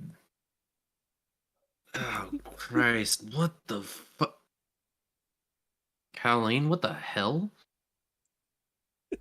Just doesn't, still is not acknowledging. It's kind of lost in thought. Yeah, no, like Victor looks over and sees you holding a doll that you definitely did not have last night, and kind of like slowly makes his way over, kind of just not wanting to like startle you, but also trying to get your attention. The doll looks like an effigy of Colleen. Nothing wrong Big with help. that. I know, right? Just like blinks a couple of times. Oh, forgive me, I forgot where I was for a moment. Are you okay? Yeah, You look I'll- like shit. Could say the same about you. The fuck happened? I don't know. I'm If you got more film on hand, I can burn more film. not enough. Do you really want to With do the- that? oh you my really want to- I God. I barely remember it, but I had this weird as hell dream last night. Something about mirrors and drowning and where the hell did that thing come from? And he points at the thing that very clearly looks like Kellen. It seems that we had a visitor in the night. You had a dream too, I take it. Sure as hell ain't the one that I had. Fuck. Yes, I think I talked to it directly.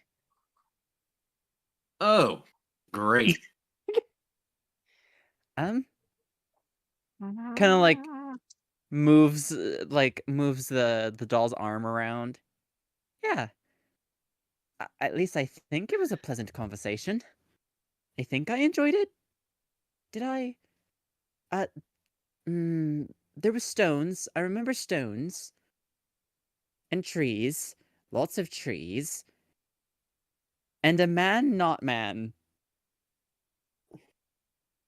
Man thing. We're Well, gonna go with sounds about thing. as coherent as I had. What did you Mm, man thing. Like I said, all I could hear was, all I remember was some weird Hall of Mirrors bullshit, and suddenly I was drowning. Interesting. Just immediately pockets the doll, grabs notebook, starts writing down every detail that they Yeah, can. Victor's recall. also doing the same. Not that it's much, but it's something. All right. I really hope the others are okay and they weren't also pulled into nightmare scenarios. Do you think any of them died in the night? Okay, I sure as so hell hope not. speaking of others, in the nightmare scenarios, let's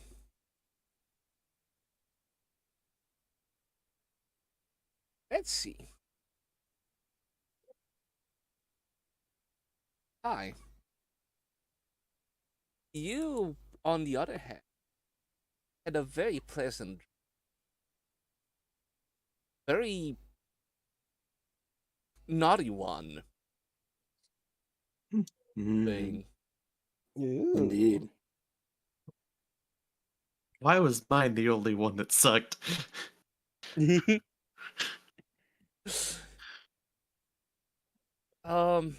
But it made you, like, when you wake up, despite it feeling good, it felt a little wrong for you. Really put your finger on it. You know what? Whatever. Brand new day. It's birds are chirping. The sun is shining through the window. It's a brand new day, new adventure. And looking at the current time, breakfast has not been. If you were to go down, you probably can catch it easily.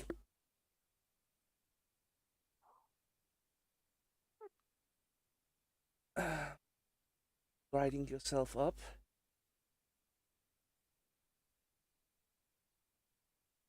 Boy, if Joe knew what I dreamt about last night, he'd give me an ear.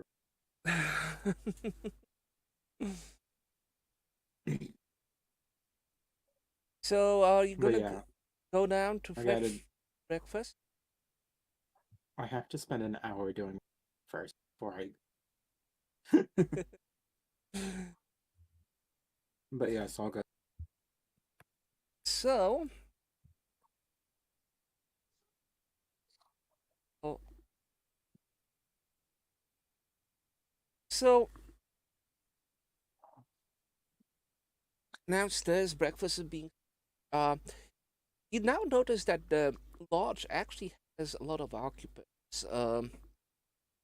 You kind of feel almost alienated with the amount of people present at breakfast until you spot a familiar figure motioning you over.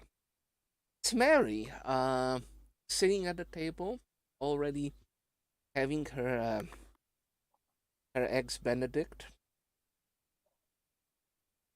She motions you over.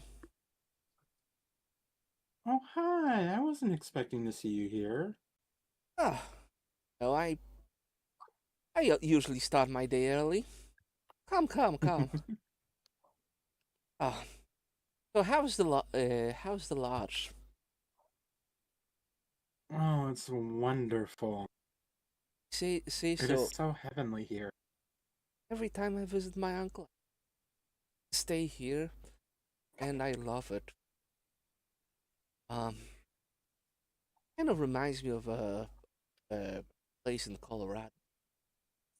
But can't complain. Angela's doing is wonderful at working magic, creating this place. Oh, and how has your night been? Oh, it was just lovely.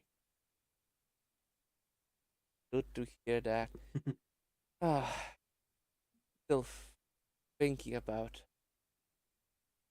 going up visit my uncle.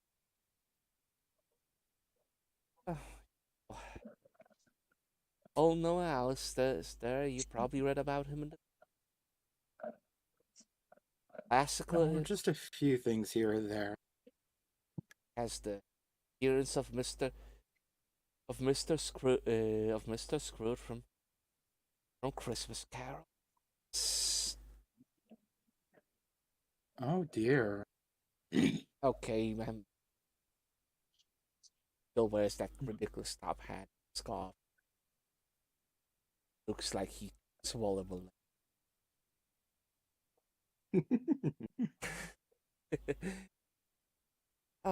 So you you got a rehearsal today at the cabaret? Seems so. I'm very excited to be working here. Really now? Well, yeah, I remember you saying really like Stanley's. Yeah, if I were working with my favorite musicians, I'll be all elated too. Ah, but when it comes to music, I'm talentless, right? Same with acting, so I stick what I do the best, which is party. Ah, Only is fun, isn't it? oh, it's very tiring. The problem with being a party girl is that you have to appear amused when the total bore is telling the life story. But seeing how well you can handle it, I, I'm doing my best at doing that. Well, you seem to be an expert at it yourself.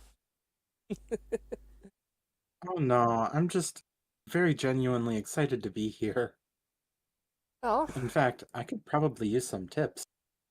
uh, on what? An open book. I see. I haven't lived here, but every now and then I visit my uncle here, and every time we have one of our family dinners, I tend to leave the town as quick as possible.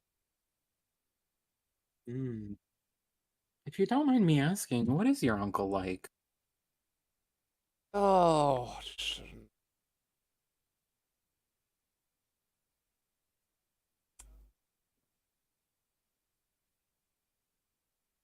she kind of like actually thinks of an answer. That demeanor of a happy-go-lucky girl. So I swear, Uncle was different, and um,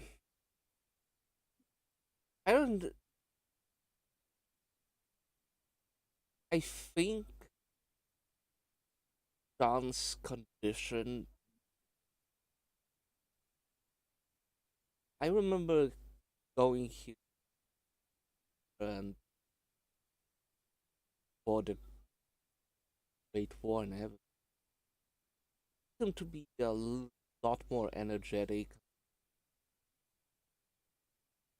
happy. Now he's incredibly grumpy, displeased. Hmm.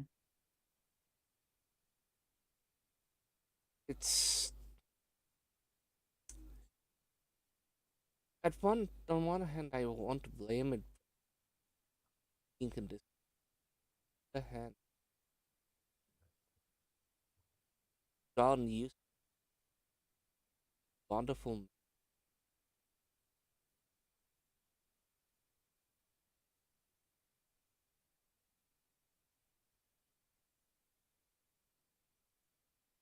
Oh, uncle being his father, I angry at the world that he was powerless.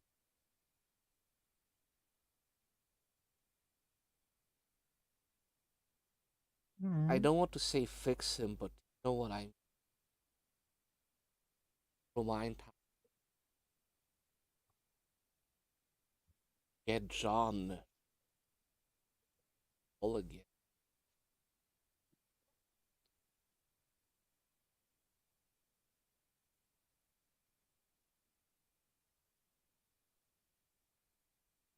It's it's kind of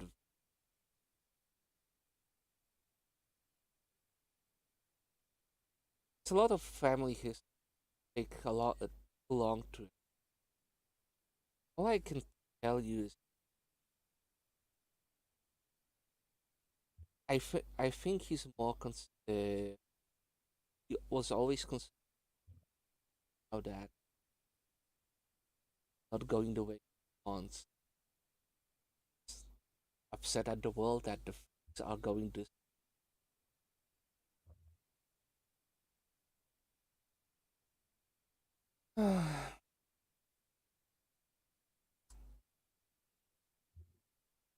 I say a lot.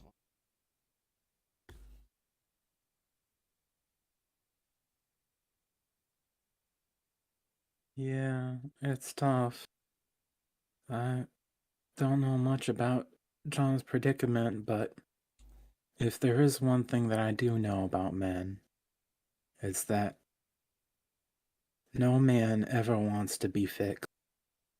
They just want to be strong. The only thing you can do for him is to support him. Well, that's why such a other two very much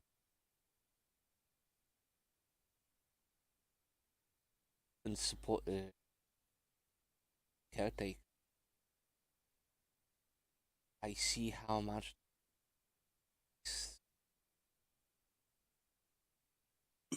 now that he has to be brother's keeper. Probably family. Unfortunately, this those those places that our family hustlers a, a cripple taking over the family incredibly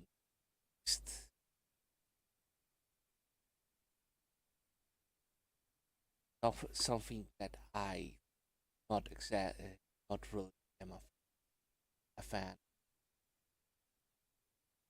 John would do just fine, just that. Mine is sharp as ever, just his body is broken.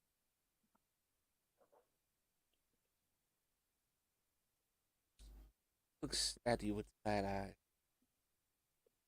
If you don't mind, don't want to.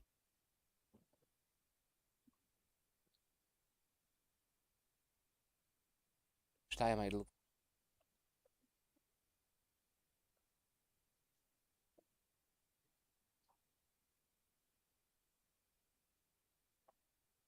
not all the best doctors And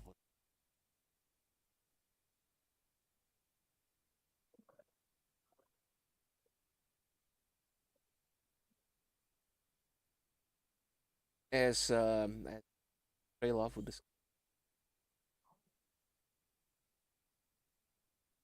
Yeah. Miss, you like something to, perhaps something to.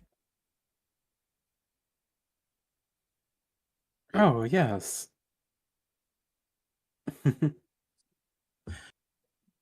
I'd like a big ol' order of pancakes and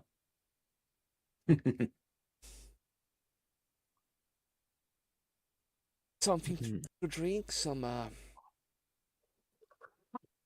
light wine to start. You would prefer some juice instead. Do you have any of those fancy Coca-Colas? I believe we. Wonderful. There you look at. Oh, well, I didn't. I didn't take you for being so trendy. Everyone is buying one of those these days. Well, I have to keep my figure somehow. Let- she she covers her mouth as she's. Oh, you are a riot girl. Take you to some party, some build a room. Well, Okay, that would be lovely. okay. As two of you make more small talk, let's go to another pair of miscreants.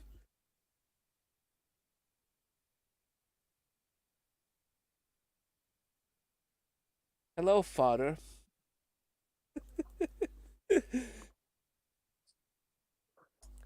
It's All right. No one is watching. Don't worry about it. no one is watching. Um,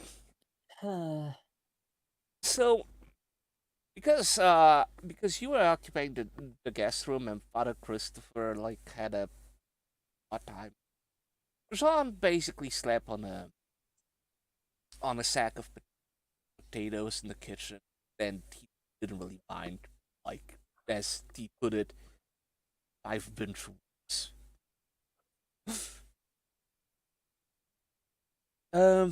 Yeah, but There's only the one guest room. yeah, no, it's a small church. Mm, Yeah, okay. Maybe we can set you up something better no, today. I much prefer somewhere when I'm protected. Thank you. I do I'm appreciate. I do appreciate the hospital. I said well, I've. maybe we can set you up a proper bed in the church somewhere. It's not necessary. well, no weird, Let's see what we can do. no weird drinks, father. Fine, uneventful. Why do you ask? On my first day, I had a bizarre dream. I I kind of understood that it was not something natural, but you know, new place sometimes get just.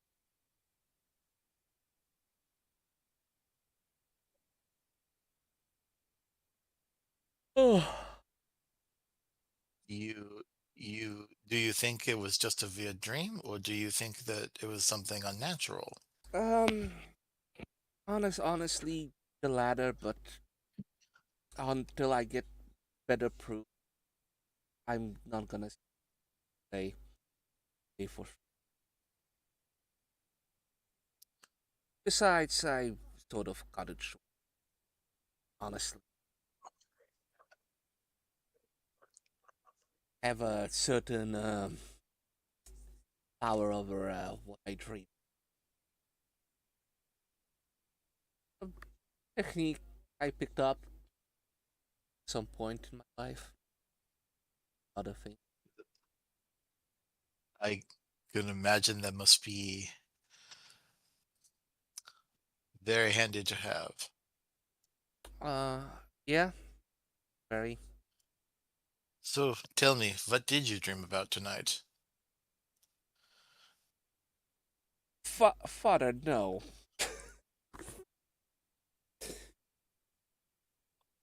I Oh, was in but the you asked me. church.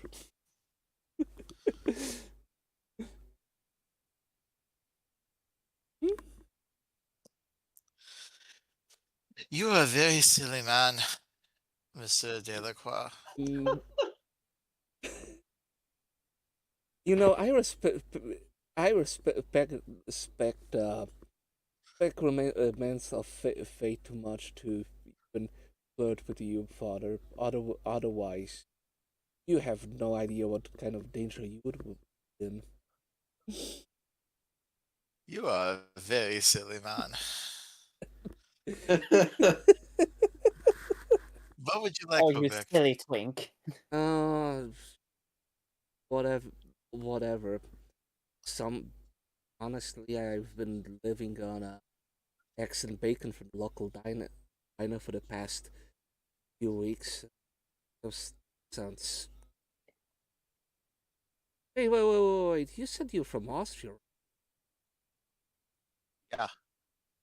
You know what? You make omelet.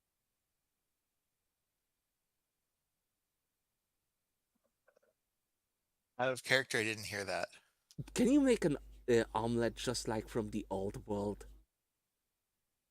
Americans have a very weird definition.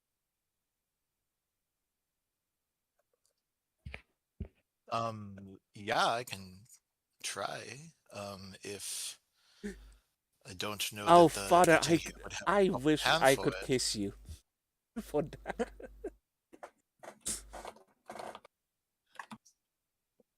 You are a very silly man. I was literally gonna Uh, say the line, Father. Say the line, Father. All right, Oh my goodness. that Okay, that and then brings us to our last miscreant.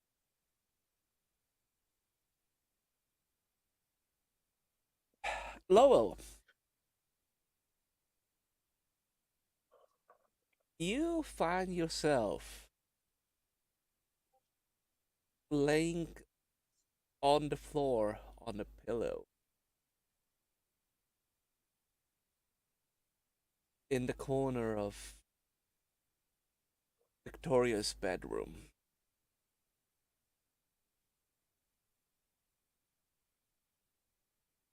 He sets a plate with bacon and eggs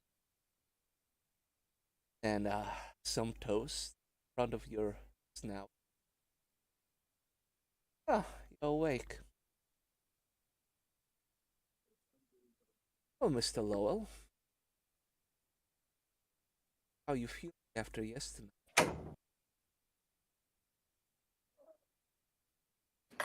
Hi, I just got back. What's up?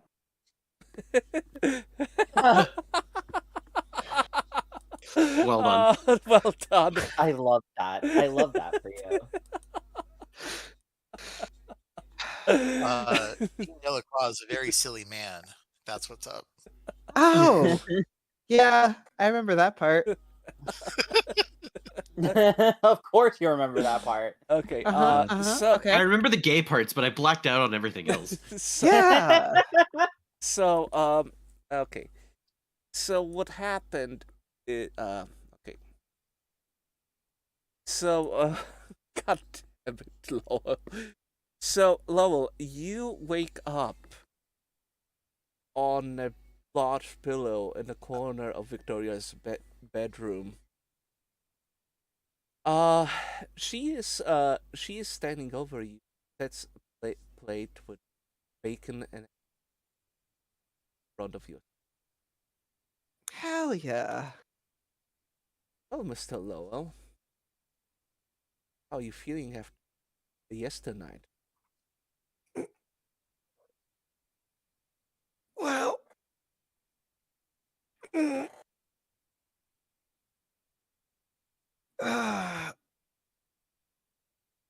uh, can't really say that. It's been a while since I felt any of that. Maybe just maybe never before. I don't know. Uh, well, I feel a lot.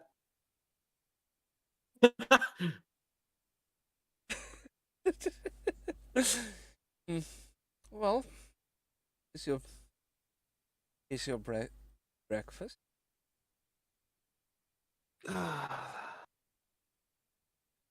Thank you, ma'am. And he sits up, and it's sore, kind of sore. Yeah, and then he picks up the plate.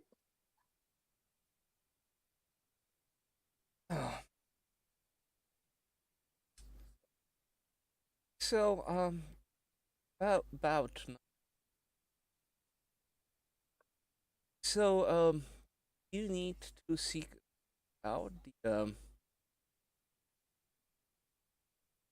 old machine tool workshop, old workshops. Should be Marcel standing. You should go to the basement. Marcel should be in front of it. Oh, right, you have met Marcel. Big burly Black Panther. Fortunately, not as bright as you. So,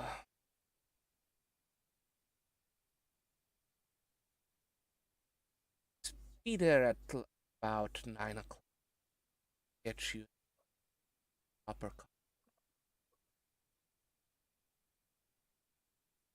Oh, I forgot about this part. Yeah. Right. The Lowell. I know you've been trying to.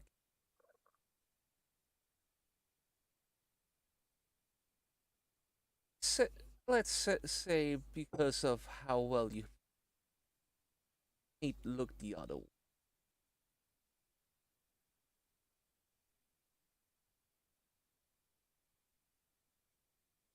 Gives you a win. Well. All right. I'll greatly appreciate that, ma'am.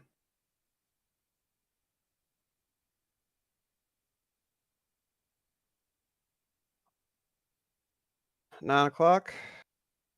10 o'clock.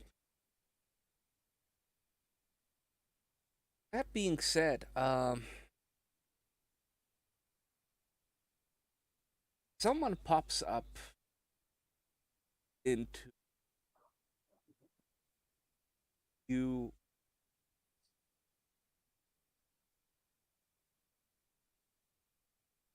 Oh. Hold on a second. All right, this is not the.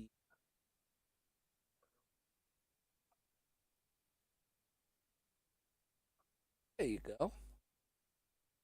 You find yourself in the company. This sharply dressed jackal. Tips. Dang it. Never-ending drinks. Did I just get a second twink? We'll see about that. I'm sniping that bitch from out from under you the second I see them. Don't worry about it. Oh, Victoria Hi, looks I'm, annoyed. Narcisse, what are you doing? Narcisse as well. Well, you discuss tomorrow with about my about the club. Very annoyed. 10 a. It is 7. Just looks up.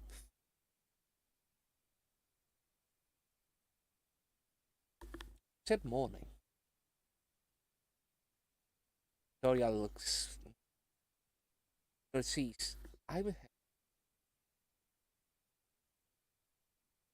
Narcisse looks at Lowell. Ha. At Victoria. Looks at Lowell. I shrug. And say something to her in what you think is French, but it sounds. Which Victoria replies something. Also in this weird version of French that you don't understand. If I spoke French, I assume it would be like a wolf trying to listen to what a dog is saying. More or less, it's well. Given that you served in France, you did pick up the language, like to an extent. Oh yeah. Extent, like, but this is like, this sounds like someone took French and just dumbled it up. Anyway, let's see both Townsend. Mr. Excuse me for not introducing. Narcisse LeBlanc, you working with us soon? Yeah. I will be working with you guys at 9 o'clock today. Or tonight. Splendid. Yeah. Yeah. See, we have a class is into big strong men. Sure, he was elated.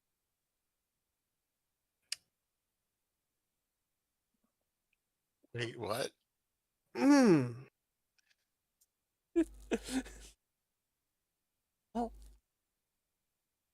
Well, just remember that. He looked at Victoria and asked her something.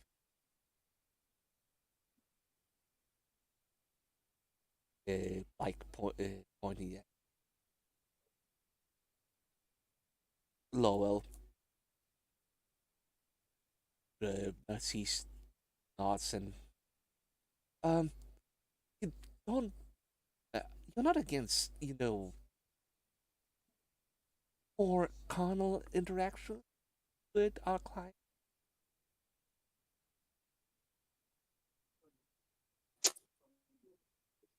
Elaborate.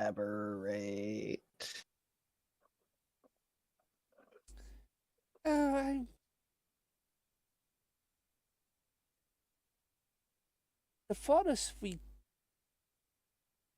allow the clients, or what you call in job.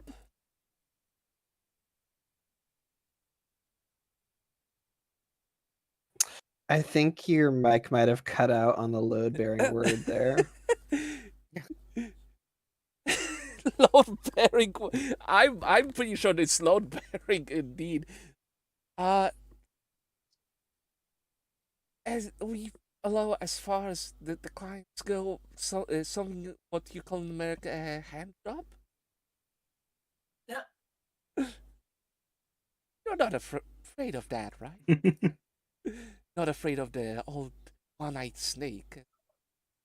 Call it here. That is the I see what first you time mean I by ever load heard bearing it. now. That's the first time I ever heard of that. And no, I would not say that I'm afraid of Good, snakes. splendid, S- excellent. Well, uh, he turns to Victoria and no, as they keep talking amongst themselves, you start to understand that this is some sort of a pigeon, and they're discussing. What they're discussing is basically you and the club and the clientele. Because there, you can you can hear Nazis asking, "Do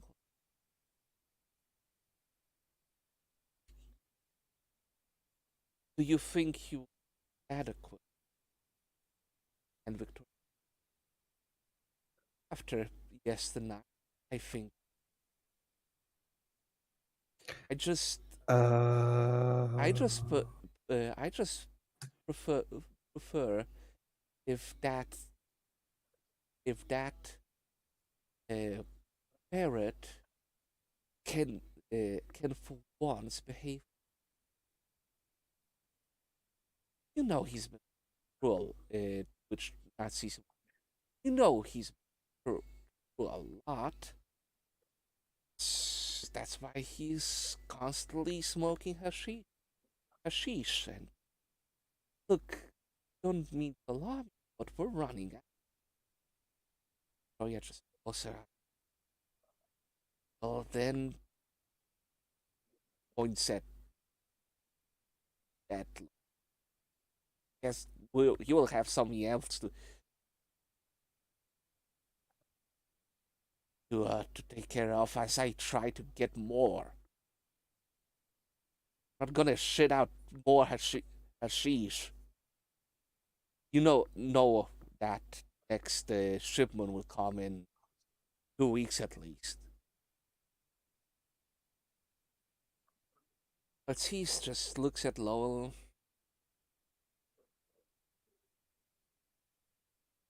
And work with him.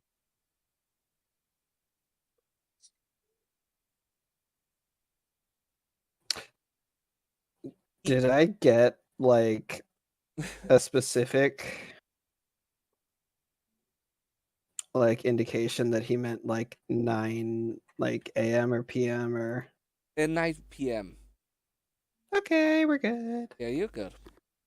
Yay! Yay. Okay.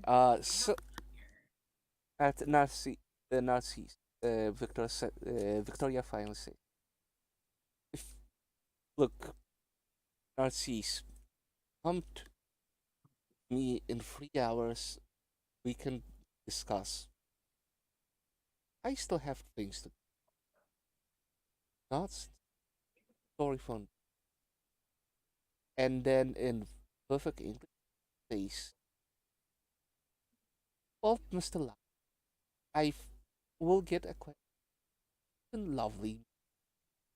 Tata." Same to you, sir. Victoria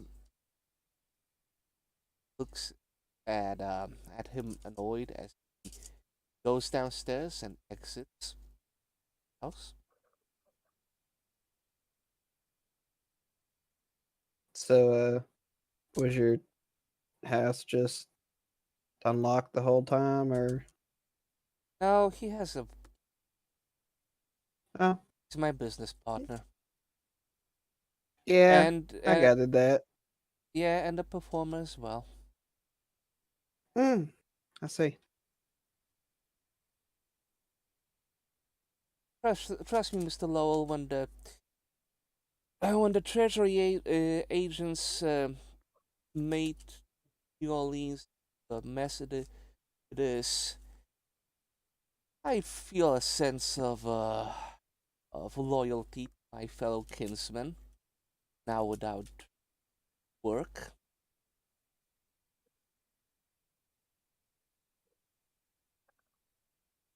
just for the I get context, you.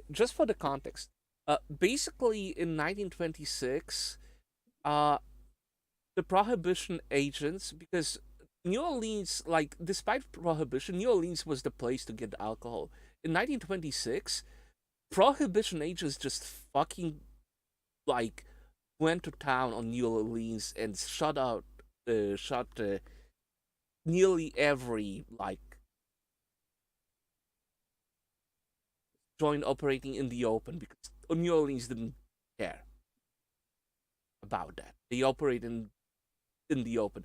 They shut everything down, and after that, like, it's been very, very hard for folks in Louisiana. Before that, like, it is, given it was a port town, alcohol was easier to get. But after the treasury agents, things are were a little. Oh, Mr. Lowell, I take your needed at the factory. Yeah, pretty soon. Yeah, you're. I'm gonna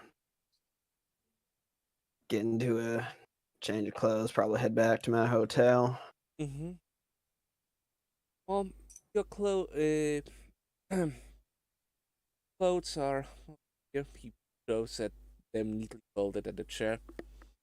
Oh, one more thing. You might want to take off that little thing. Points at your pouch, and the there is a little thing, little yeah. little silk bow tied around your penis. Mm. Yeah. Mm. Thank you very much for reminding me about the little thing. We don't know where And, you've been, little fella, but we see you've won first prize. First prize, yeah. Someone got that reference. I'm so fucking happy. Yeah, I got it. Okay. Well, let's see. So, right now, we have Father Adolphus at the church, Colleen and Victor at the roundhouse.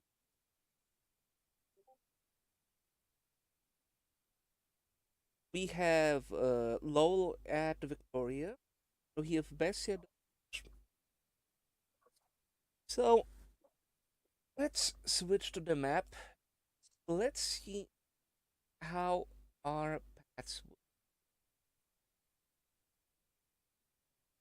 bump into. So, Lowell is heading to get a change of clothes. Right? Yeah. It's probably not a good idea to wait, what time is it specifically? It's 7 a.m. No. I was like, maybe I should go to Raymond's house, but I was like, oh wait, no. It's broad This is the- daylight. Yeah, it's broad daylight. It's probably not a good idea.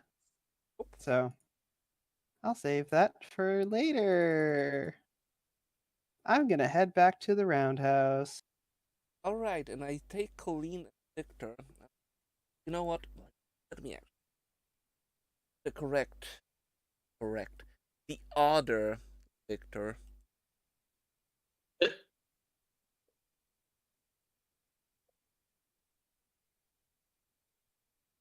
Okay. Oh, just the tiniest Victor ever.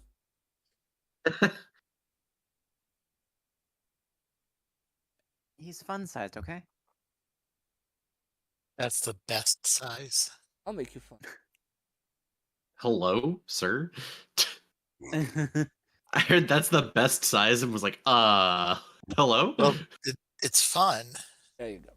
So Wait, Hi, I'm was only there like micro 5 stuff? feet, so Oh. therefore, am I fun sized? Okay, so as you Really stretching this. Lord. two go, oh well, which as you remember, you were to come. Yeah.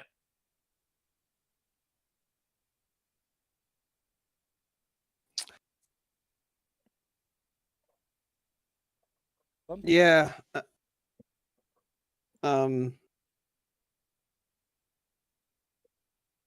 I think I noticed you guys. Or do you notice me first? Is the better question. You're definitely noticing Victor first. He's still trying to wake up and very caught off by a. He put himself back together. Like he looks not disheveled, but you can tell by looking at him that he's still not quite awake. It looks like he may not have gotten the best quality of sleep. Someone had a rough night, Yeah. and it was Lowell. Hal looks like they've been through it. Yeah. I take it we he's all just- physically put together, but he's physically put together, but like you can tell from his face that he is very tired. I take it Hal's we all not just. put together. I take it we all just kind of like in a trance, just kind of like stop like right by each other and with completely half-lidded and just look at each other with half-lidded expressions. And Victor's gonna give me 2 seconds. I need to blow my nose, but Victor's gonna comment on Lowell once he notices him. Victor's just gonna blow his nose. I have a comment, but I will allow Victor to go first. I will allow Victor to blow his nose. I will provide you this mercy. Well, you look like you had a better night than us.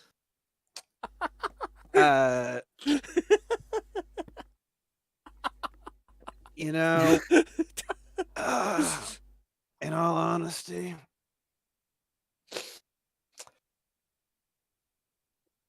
I'm gonna say that I might have. So you had some weird batshit dreams, then yeah, I'd say you probably did. Lowell looks at the camera like it's The Office. Oh my fucking god.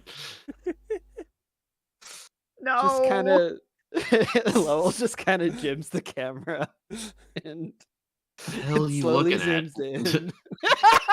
Literally just looks over his shoulder where Lowell's looking. What the hell are you looking at? Have you been yeah, afflicted with insanity? you look like you've been afflicted with bad sleep. You're very, very bad at words. Thanks. It's all right. It's endearing. I'm so glad that you're okay. Yeah. What all did you guys get up to last night?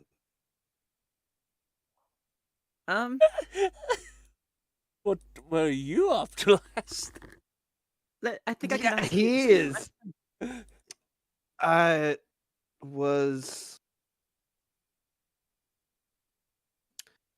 was at someone's house and we engaged in activities. Slow eyebrow raise from Victor. Uh-huh. Oh. Are we talking about platonic activities or are we talking about intercourse? Yes. Victor just rubs the bridge of his nose. Fantastic. Well, anyway, So y'all are glad that done you with that found the conversation. time to have fun in these trying times while the rest of us are losing our goddamn minds. All right. Victor is. It should have been me. That's what I said earlier. It was like you literally Victor somewhere in the background. It should have been me, not him. Literally, Victor created, literally, Sammy created this archetype for this stuff, and it's just not happening. Completely blue-balled. Unfortunately, you are progressing the plot. Apparently my doom is to just drown in mirrors. Yeah, no, after the conversation, I'm like, well, as fun and interesting as that sounds, we're on our way back to the church to get together with everybody and figure out what the hell to do next. So I'd recommend you go ahead and get on that. Whatever the hell it is you're doing, waves his hand. I think we should all... Lowell, I think.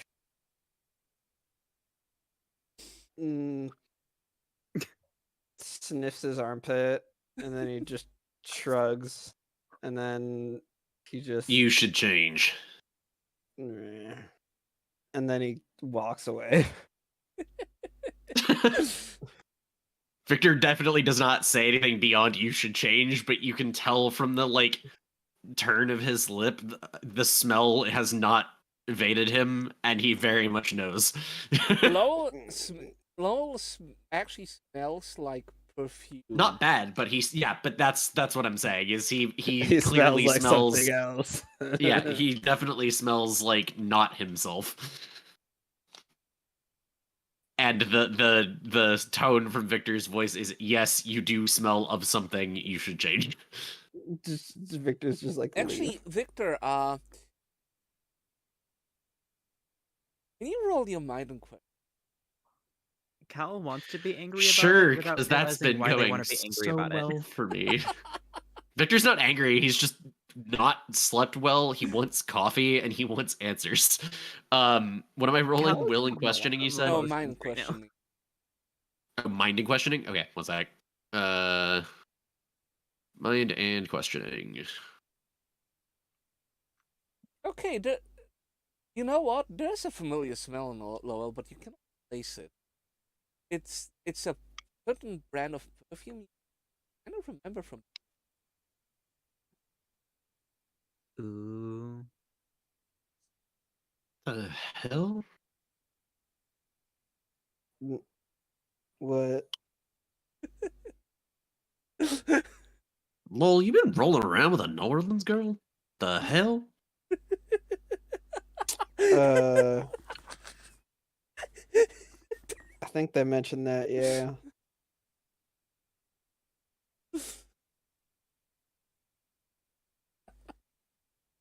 Okay, bye. Well, that's more information than I got last night, so whatever. Move the hell along. Just fucking walks off. Fucking Cal is just uncharacteristically angry right now. There's definitely something wrong with them. Victor. And I wasn't gonna roll for it. I was gonna be like, oh, they probably just knock around a bunch of stones with their mind business. Not aggressively, but just rattles some rocks in the area and then starts walking towards the church. Right. So. Yeah, making their way to the church. As you. I think Lowell is just going to see the scary face on Cal and is going to remember the grenade incident from yesterday. He's just gonna be like, I think he's just gonna take one or two steps a little bit quicker than. I'm gonna roll for heat-seeking missile. No kidding. Oh my god. So, as you. Just to scare you, just to make you feel alive for a second. I cast magic missile. I cast fuck that one guy in particular. He's already been fucked. You can't do it again. So you That's two. But this time it's with a rock. So you.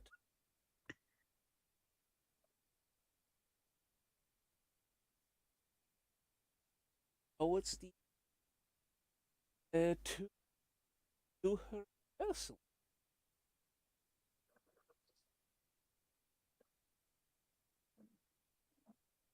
Morning, Betsy.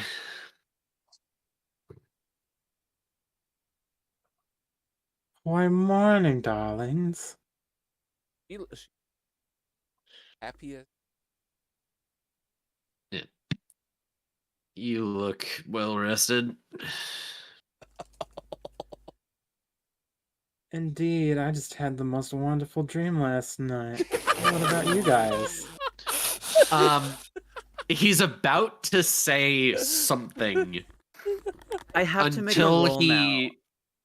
he's about to say something until Betsy mentions dream, which kind of catches his ear and he thinks about it for a second.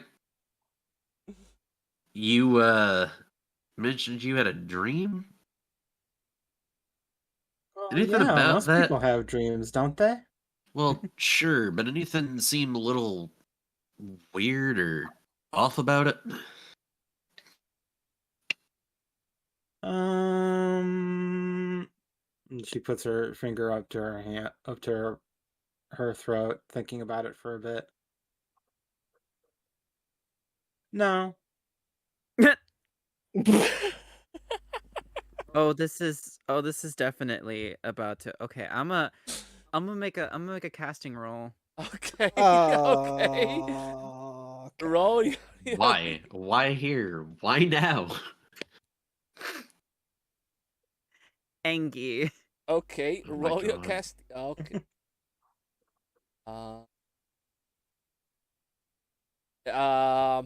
Let's see. How well did you manage? I did very, very bad. Yeah, Yeah. but Rock you can just- use I think either hollow tricks or shove.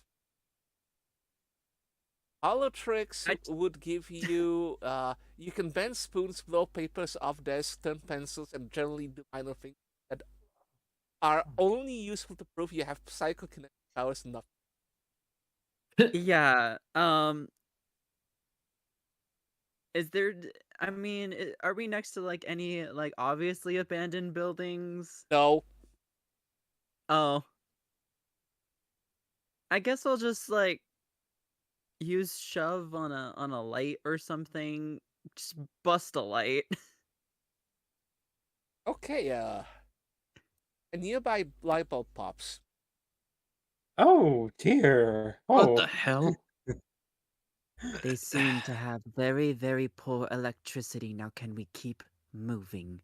Why, Right. certainly. Oh.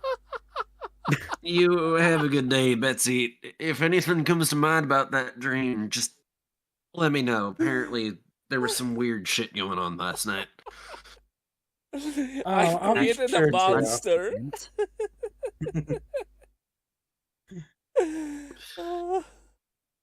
It's like, to be clear, yes, she did sense something wrong. Oh, I know. But also, she just had a dream about her ex, so, like, Yeah. that Well, would but be again, a if fairly good Victor, explanation. yeah, if she didn't say anything about it being particularly weird, Victor would take her at her word. She didn't give him any reason to be suspicious or any reason to like try to pry further into it. Okay. So. But yeah, after giving her a very quick farewell, making the way to the church. Oh.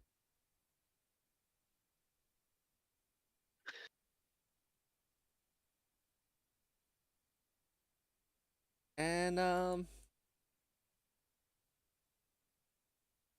in the back of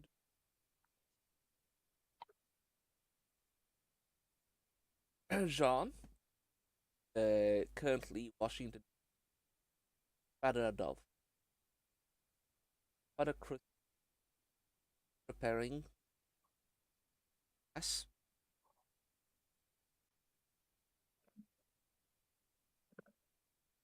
There's always like a deal.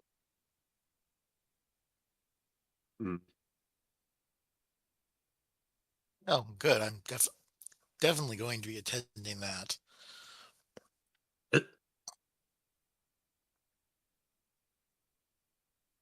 Victor kind of holds the door open for Colin and makes sure not to stand in their way.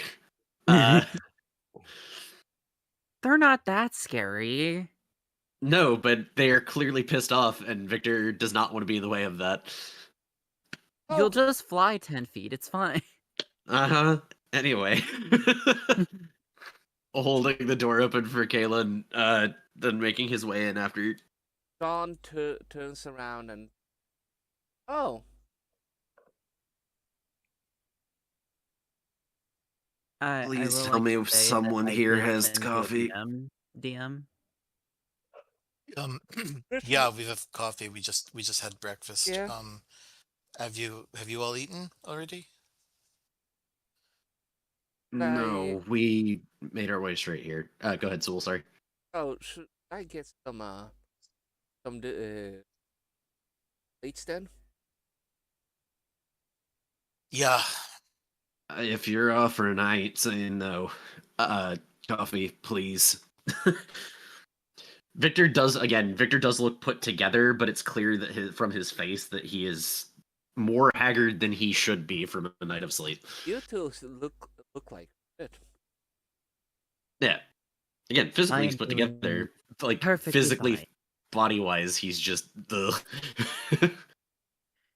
Cal says that they're Uh, fine while like their vest isn't fully buttoned, their hair's a mess, their fur's a mess, they have bags under their eyes, evidence Adolphus of a past gives John a look. nosebleed. Yeah, What were you was saying, that, sorry? Korg? Adolphus is just going to give Jean a look. what? Before They clearly look like they haven't slept. Oh, we slept all right. Can't dream without sleeping, but sure as hell don't feel like we fucking slept. Well, I guess your theory is correct. I wish you said something last night. We are having omelets and fried potatoes. Would you like your omelet with cheese or with vegetable? Yes. No, you have to choose, otherwise it would be too much filling. That's a sentence. Victor just like rubs his eyes very sleepily. Can't stop thinks too Cheese. hard. And the rest of you? What were the options again? I was not paying attention. Tomato and spinach or cheese. Cheese. Just as dry as a response as possible, just cheese. Jean sets the plate in front of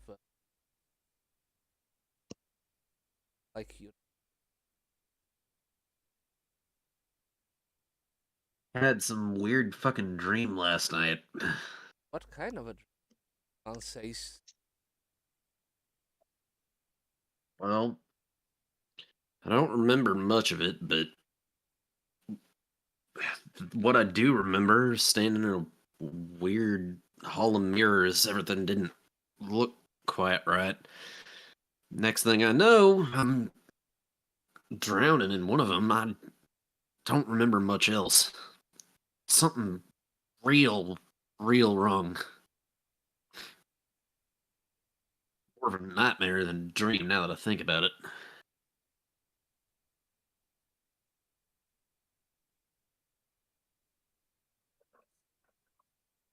I did have a dream, yes. I talked to it directly. What do you mean? It. I had a pleasant conversation, as far as I can remember.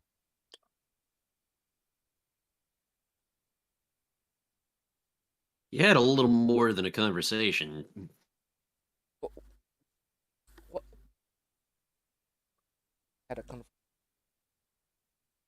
Just gonna like give Victor a look of like, don't you dare. Does not want to talk about the doll right now. like it spoke It's, to. as I said, a conversation. Nothing What did it less, say? nothing more. If I can remember it, I would tell you, but alas, I don't. I could probably use my power again to burn images on film. No, No. Don't poke it. If it clearly noticed you. Victor also says no at the same time that Jean says no. It clearly noticed you, and it's a bad thing. If it manifested to you and it tried to talk to you, it is a bad thing. Well, I never said it was a good thing, but I wouldn't say it's a bad thing either. Information's information. It's half the battle. Lot to learn. G.I. Joe. Have a lot to learn. I think I'm handling it just well, thank you. That's what I said. No, that's exactly what I said 13 years ago. And what? Rather be. John, you Well- ever heard of people pulling things out of their dreams?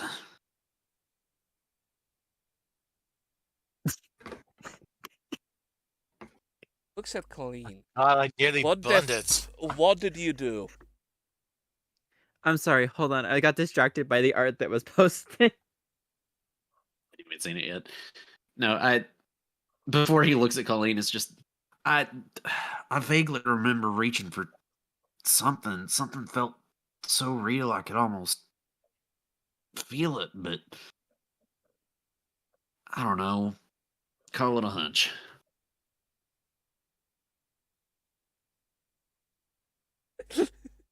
He's not trying to divert the calling what do you do. He is, however, saying that is part of what That is amazing. I'm glad you like it. How private of an area? Like, is it just the main group here, or is there like strangers? No, this We're is in the back private. room of the Yeah, Oh, okay, yeah, okay. it's a We're in private the area. back rooms? Yeah, Oh, the no. back rooms. Victor Yeah, wouldn't have but- said anything about any of this if there were people that were not the crew around. Well, yeah.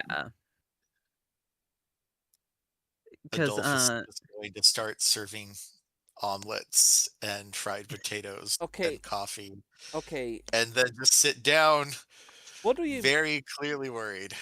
mean pull from the dream? What the fuck happened? John is clearly upset. I'm gonna make another power roll. Cal's not having a good time. No, don't do it. Are you sure? It's perhaps best not to. Dang. Okay, never mind. But you have a guy with that is also a wizard. Might actually tell you no. No, tell me what happened. What do you mean pull from the dream?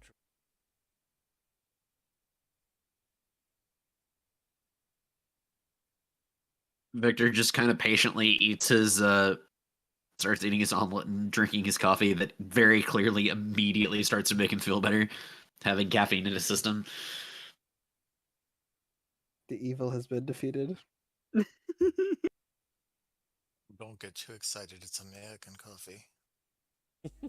Hey, I'll take anything over nothing. Cal just starts downing it. Cal, what And he goes, happened? "Storm, I suppose." Don't you Adol- ignore me? Don't you ignore me? I'm not ignoring you. Well, Kind of what like aggressively putting the cup down. what did Victor mean pulling something from the dream? What did I don't remember. did it give you something? Did it offer something to you? Probably. Did you accept it? All I remember was stones, trees, and not man. Did you accept anything from it? Whether I did or didn't, I don't remember. If you did, you're in deep shit. Aren't we all in deep shit, Jean? Oh my Okay, god! hold on. Just John calm down for a second. John slams his hands on the table and walks out. John. And Cal's just gonna start eating the omelet. God damn it, Cal. Victor finishes his coffee and steps back and follows Jean outside.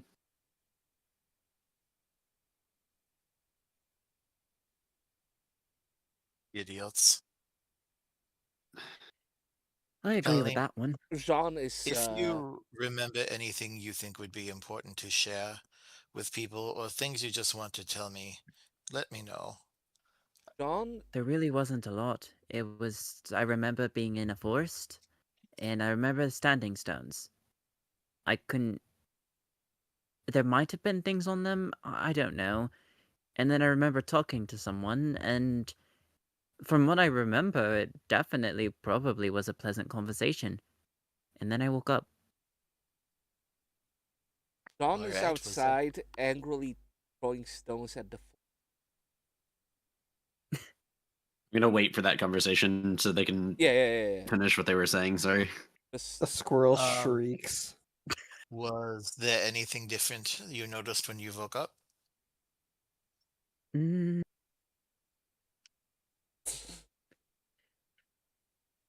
Not really.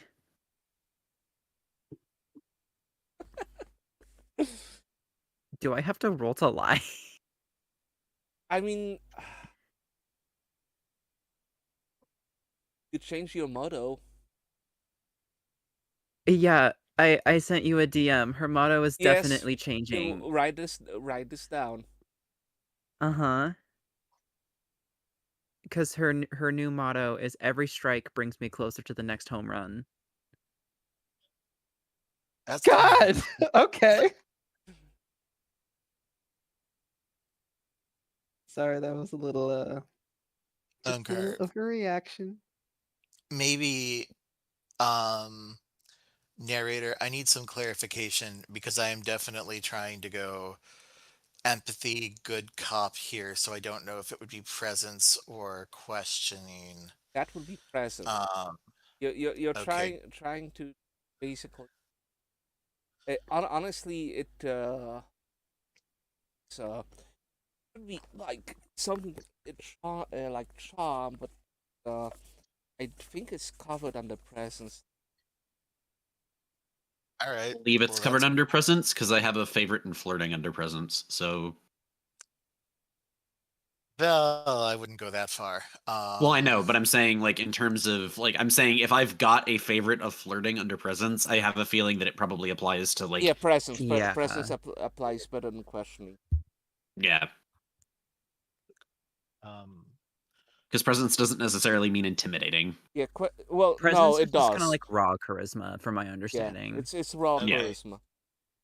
Questioning is basically in like trying to fish out information, kind of like sort of well, it's not obvious, but kind of a more of a I don't know how to put it. It's something that is basically like you're not trying to afford someone. You're trying definitely like figure out information. Even if you were pretending you're not doing that, it's for a third party. It's trying to do the presence better for a comforting. okay. Colleen, I'm sorry for the way Jean snapped at you. He shouldn't have done that. Um, I just wanted to let you know that we voted for you and we are just trying to protect you. Because you have a sensitivity, you are more at risk here than perhaps anyone else in town. And I just want to ensure that you and everyone else are safe. Um, and if there are any other details that you remember that maybe you might not be entirely comfortable sharing, I understand that. I just want to promise you that I am not going to judge you. Um, I just want to ensure that I know everything that I need to know to make sure you are going to be protected and safe. Is there anything else you can remember? How like ears drop, doesn't want to make eye contact, and then pulls the doll out of their pocket. Ah, damn it! Sorry. What? Uh, What is so- that? I don't really know. I just You know can that make an academics roll. Oh, I love Okay. academics. I'm No, good no, at no, no, those. no. Like Not me. Never mind. Yeah, dolphin. I think I'm okay. Let me move this window. The window for roll. Oh no, I'm not okay. Well, let me see. Chambers of Wands. Nope. Yeah. What is this? Aline, I you can make your mind roll now. Yay!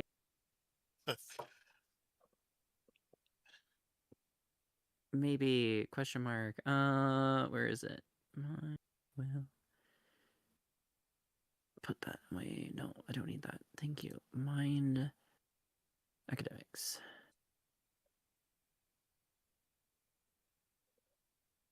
Oh,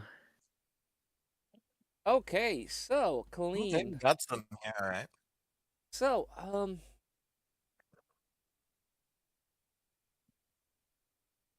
okay. I didn't even have to roll Now, presents. I just realized. now you are oh, I forgot about that. Whoops. Oh well. now you're 100% looking at this. You it is not only an of you. This is sort of a this is a message. The fact that you're basically like he has some manner of grasp of, and problem is that now you realize one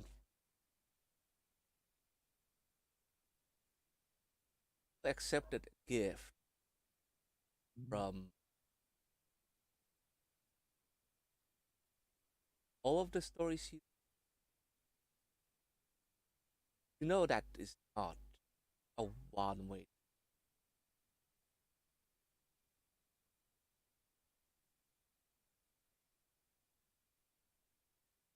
Oh, fun. On the other hand, you're like getting your effigy is sort of freeing from some of it.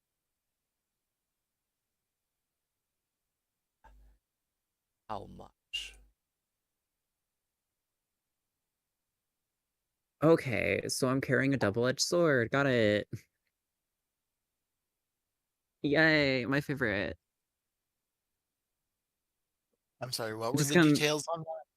Yeah, it's basically the effigy is clear is some sort of like a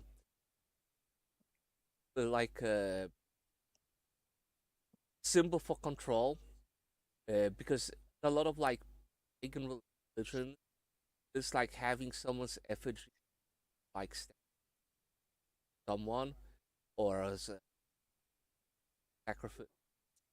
sacrifice. It has a lot of meaning.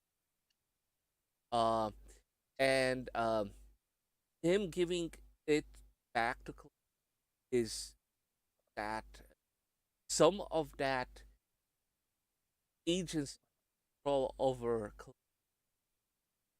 given back to God. This was a gift from a supernatural. So by the rules that you're aware of, it might be unfortunately something back for. You mean it relinquished control it had over Colleen and now it wants compensation? So upon looking at that, there you're gonna kind of see a lot of emotions on Cal's face. Cause I mean, IRL having the effigy is like with my knowledge of pagan witchcraft, that's a powerful item. So So, sorry, go ahead. oh, so yeah, it's best that no one else touches this for a variety of reasons. But Um, Cal's face is like almost like a twisted excitement, almost like someone who treats knowledge like crack and they just got a fix. to give a little bit more out of character context, the common term that a lot of people would use for it in relation to voodoo is a voodoo doll. However, from the way that Sewell specifically is describing it, it is closer to what is known as a gree-gree, Mhm. which is like a talisman or a, like, yes, it is an effigy, but more than that, it's essentially a talisman and a representation of oneself, and can be used for a number of different purposes. So that's why I was saying gree-gree rather than specifically a voodoo doll. Yeah. I was It, thinking more of a puppet, but like that's me. there's a lot of cultures where like an effigy of someone with some manner of a personal item is basically a part of casting a curse or some or exerting a manner of control. Is present in a lot of European pagan traditions. It is kind of funny because it's not like a lot of people associated with voodoo. It is not voodoo exclusive, and you Yes. can even find in Greek and Roman times curses cast with effigy of someone, or with usually like effigy buried with a curse. Hmm. It Also poppet would technically be a better term for it. Gree-gree is yes. generally a bag that is representative. That's more of a protective talisman. Though it can be used somewhat interchangeably, although it's more often that it's a doll. If it's a doll, it's either a puppet or like a voodoo doll specifically. Then in terms of like the generalized context, in general terms, poppet is closer to what Doll-like, yeah. you're yeah. I see. And you say that from what you recall, you had a pleasant conversation with this entity, and it Uh, gave you this. from what I recall, yes, though it's not much. I see. I Well, I have an idea of what might be going on here. I'm going to want to talk with Jean about it and honestly how he was talking to you. But do me a favor. First of all, don't leave the church without telling us. Um, Secondly, if you could write down a list of all of the people from the town that you have interacted with and met so far, and any ones that particularly stand out to you or that you may have gotten the attention of. Um, Currently, there's because only one, and that's John. well, that's not a good. That's that's a little troubling, because here's the. I don't think an entity would need this effigy to perform some sort of supernatural task. This looks like a item that would be used by a spellcaster intending to cast some sort of necromancy, perhaps invoking the spirit that gave this to you.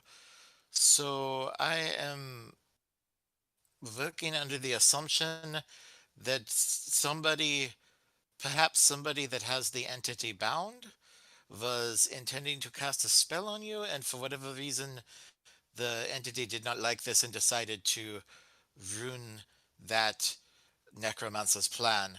I don't know why they would want to do that. If it But truly is as ancient as we think it is, that probably just means I was entertaining enough.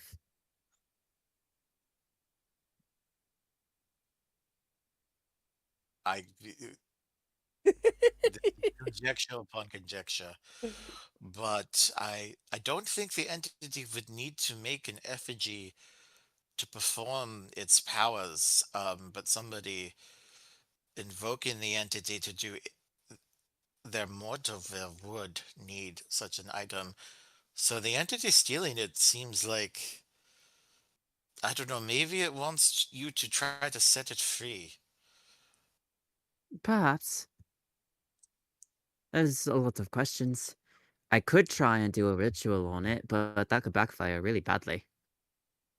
Let's not do that until we very carefully research the benefits and the potential risks, okay? Where's the fun in that? But alright. Whatever you say, Father. Okay. Promise. So She'll hold out her pinky. so Okay, I'll take the pinky We're- swear. And then I'm gonna go get we're gonna transition for a second to John and Victor, and Jean is angrily tossing stones at the forest, singing in French under his nose. Ow! You can actually understand some of the curses, Victor, given that it's not far off from Creole. Yeah. Hey, look. I can't even say that I know what the hell's going on with her, but hypothetically, if someone were to pull something from a dream, what's the significance of that?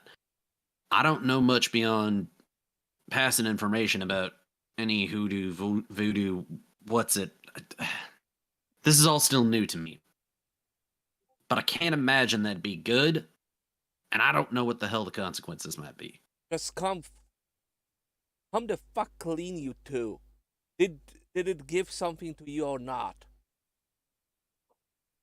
To me, no. I wasn't able to pull anything through. I do distinctly remember trying to, whether or not I meant to, but I didn't pull anything back through. What about Colleen? He kind of rubs the bridge of his muzzle Victor, again. this is important. I know. They pulled some sort of doll through.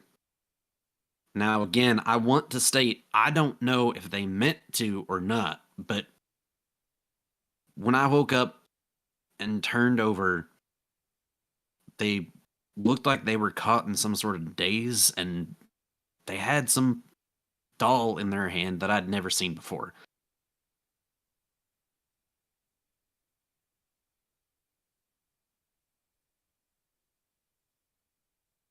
I know might be jumping to conclusions. Maybe they had it before, but I This is do not remember very, them having it last night. very, very bad. Look, Okay, but explain to me why.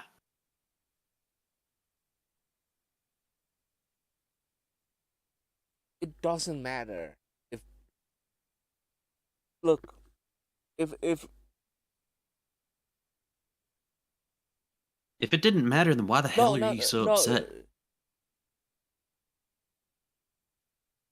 It's the matter that Helene accepted it.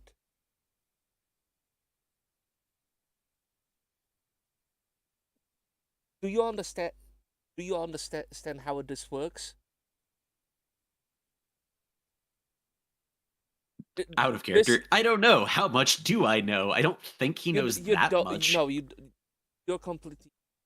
It's a transaction. It is transactional. They are working on your ignorance because they think it's a gotcha. It's basically whenever you try to say well, this was not like an exchange, they will say no, Hollywood was, you cannot feign ignorance. It's this law of the supernatural. I don't think that ever. I don't think any kind of a gift would be useful. All that Pink wanted was basically some sort of a hook into Colleen. And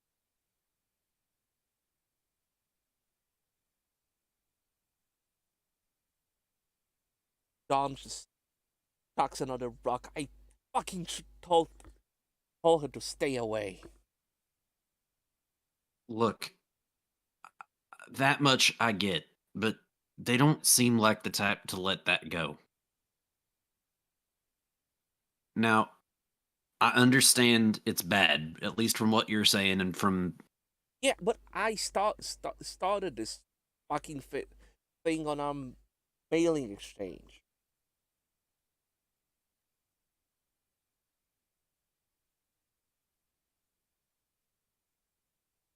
Very angry. Mostly Victor at just kind himself. of waits for an explanation because he doesn't know that. We have a pen club of people into Supernatural. Started discussing Andersonville, the weird stuff happening here, and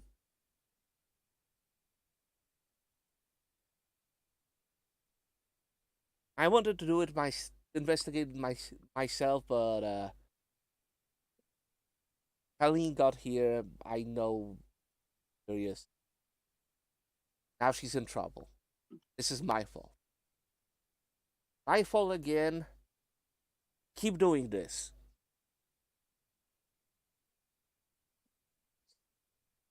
Well, look, whether or not it's your fault, that doesn't change the fact that it happened. Now, if we can figure This out... happened again. That's the problem. My point is, if you sit here and beat yourself up over figuring out whether... Yeah, you blame yourself. I get it. But sitting here being mad about it ain't gonna do shit. It's happened, and yeah, it may happen again, but if we can figure out what the hell is going on and somehow stop it... Right. That's the more important part here. If you want to help her, sitting out here being mad at her ain't the way to fix it. I'm not mad at her. I'm mad at myself. Being mad at yourself ain't gonna help either. And he kind of gently puts his hand on John's shoulder. Look, I know you care about her. It's... You don't want people to get hurt. You mean well, and I get that. But the fact is, shit's already started. Whether or not it's your fault, it don't matter. What matters now is that we figure this out so that nobody else gets hurt. Yeah, you're right. Let's go back and we're gonna end for now. Ooh. At this boy. cliffhanger. And we're gonna see each other in 2 weeks. So there's gonna be a lot of things you can figure out in those 2 weeks because you had a handful of information. I do hope you like the dream sequences. Let me put it this. Yeah, it was sick. Let me put it this way. Pyro, you didn't dodge a bullet. You dodged a fucking truck coming your way. Oh boy. Jokes aside, out of character, I really, really, really want to get to the bottom of what the hell is happening with Victoria. Like, out of character, I'm aware that my character hasn't met them yet, but out of character, something fishy about that, and not necessarily in a bad way, but there's more to that than letting on. Because the moment that you were like, everybody wakes up, and I'm like, motherfucker, that guy didn't have a dream. The other ones I understand, but this motherfucker... I was protected. Yeah, and I want to know why. You were protected by not wearing protection. Yes, we know. Oh fuck, you're right. You can only have one form of protection. You chose spiritual Choose. protection. Realistically, you chose the better option. Yeah. In this story, yeah. In this story, probably. It's okay. You just got to become an escort, and then you won't die. Smile. I mean, Now that's how this is going. that's how it's going. You, Exactly. now you know why you wanted your vices, and boy howdy, there's more coming your way. Yeah, that Uh, entire string of bad rolls. That entire string of bad rolls for the fucking dream sequence, all that fucking red made me real fucking nervous. I was like, oh boy. oh, don't worry, all of that is recorded. Oh, I'm sure. Yeah. Oh, I'm fucking sure, which makes me more concerned because I rolled the worst of all three of us. it's Delightful. okay. I just All I'm yeah, my motto changed. all I'm gonna say that the I worst rolled kind of a single pickle die. right now is yeah, you're the worst kind of pickle, Colleen. So good luck. Oh, what could that possibly mean? Okay. Like I said, I don't know what it means from a statistical standpoint, but realistically, of everybody that had to roll for the dream, Betsy only had one roll, and they botched, like, they got a 1. Mhm. Colleen had 1 dice to roll. They rolled a 3, so they got close to the 4 that they needed. I had 3 dice to roll, and I rolled 2 1s and a 3. And I had to have rolled a 4 on that one that I rolled a 3 to even possibly succeed. I had a 25% chance at that point. So I was screwed. Well, You're okay. So You're I'm still very alive. concerned, Smile. I It's fine. I Smile. really like that you guys are like this is not like in your face horror. This is like very like growing horror, and I see the dread sinking in, and it's just like delightful. Yeah, I want to figure out what's going on with this doll because I don't think the demon made it. That's why I Having a mentioned grand the old time over ritual. here in the seapot. Oh, maybe it did. My Meanwhile, thoughts Betsy's on it. quote unquote bad dream was her getting to fuck her ex, I guess, question mark. You say that, but there are Oh, I'm sure. no like you No, I'm having a great time. I'm sitting here with my gal pals, just chatting it up, getting a little fun espionage in between, like my actual job. My actual, Exactly. trust me. See, Everything is Betsy's coming out here as far playing an as I'm entirely concerned- different game. as far as I'm concerned, nothing bad's happened. Sorry, Sulu, you were just saying. had Yeah, Great I'm game. saying like Hmm. so just to warn you, like this is day 2. Gloves are off. Yep. Okay. Like Colleen poked poked a big bad early on, so I didn't introduce the like mental trauma earlier. The But whole it's coming. yeah, and now it's like Oh, wow, that's now it's in full force. It is made aware of you, and 3 of you got touched. You can throw on the doll where it touched you. Especially Colleen. You even have your own doll. Oh. But yeah, the problem right now is aware what you, because as I said, there are 2 counters. There's the sin counter And there's the mental trauma count. There's a sin counter. Oh yeah. Oh. Oh. Oh yeah. Am I the most sinful yet? I'm trying. No. No. It's probably me. Well, Yeah, that's what I thought. okay, like a little Not bit. for the intended reasons, but A little. I know. I Spyro. know this is like revealing a little bit, but you can probably tell that wet dream of Betsy was pretty sinful. yeah. Yeah. Like I don't know I what you're might be talking about. I was winning. perfect the entire time. You see, here's the whole thing with Colleen.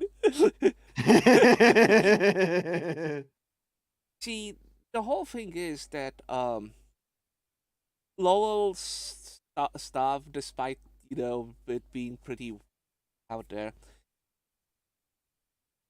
I don't like. It's sort of like I mean, okay, new sensation, cool. But it's not like a wish fulfillment. The problem with you guys is that with Victor, like greed and pride took over, and with Betsy, lust took over. Yeah. Yeah, it's just to explain the mechanical bit, because like I didn't exact. I actually thought you guys would manage to like not give in. Yeah, we fucking tried. Yeah, because you had to I question. didn't try. Yeah, like no, Betsy didn't really try. That's the whole thing. Like, Okay, well, I tried. yeah, you I tried. didn't try. Yeah. I fell for that Oh, shit God. like hook, line, and sinker. Oh yeah. Oh boy. And the whole thing is that sin is what makes you vulnerable. Gives Yeah. like an angle of attack. So Of course. yeah, that there is a way to cleanse it, of course. Good luck. I'm not telling you shit. Yeah. I'm not expecting you to be fair. Yeah. Well, the thing is, we're talking about which of you guys is going to be the final girl. I'm very obviously the canary. I have no idea what's going on. I am the most susceptible to this mysterious who's a what's it's these invisible snakes. You see, you're in the mundane fiery line. You're talking up all the people, so like you're in the most danger of a Glock. And then I'm over here, Chef Boyardee. So yeah, I think we're not making it through this. Suicide Pact? I can defend myself against a Glock. I have stats for that. Okay. Yeah. Okay, let's go debriefing. So, what was good about the game session? What did the players enjoy? We lived. We succeeded at surviving That's- another day. I did enjoy Genuinely, the nightmare sequences. yeah, the nightmare sequences are really good. Those are really good. I thought they were great. I liked a lot of them. It's Very legit good like storytelling. I've really like this was like something I wanted to do as soon as possible, and I was like, Kitty, when are we gonna do the nightmare sequences and who? There is one prepare for everyone. I need to like prepare with you for Victor and for Betsy and for Khalid. There are two prepare for of course Dolphus, and there's one prepare for for Lowell, and boy, the Lowell one is.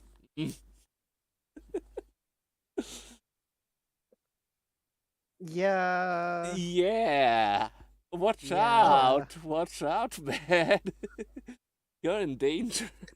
If you I want some nightmare know. fuel, I can give you some information about Adolphus's backstory that hasn't come up yet. Yeah, sure. Okay, I will Mm-hmm.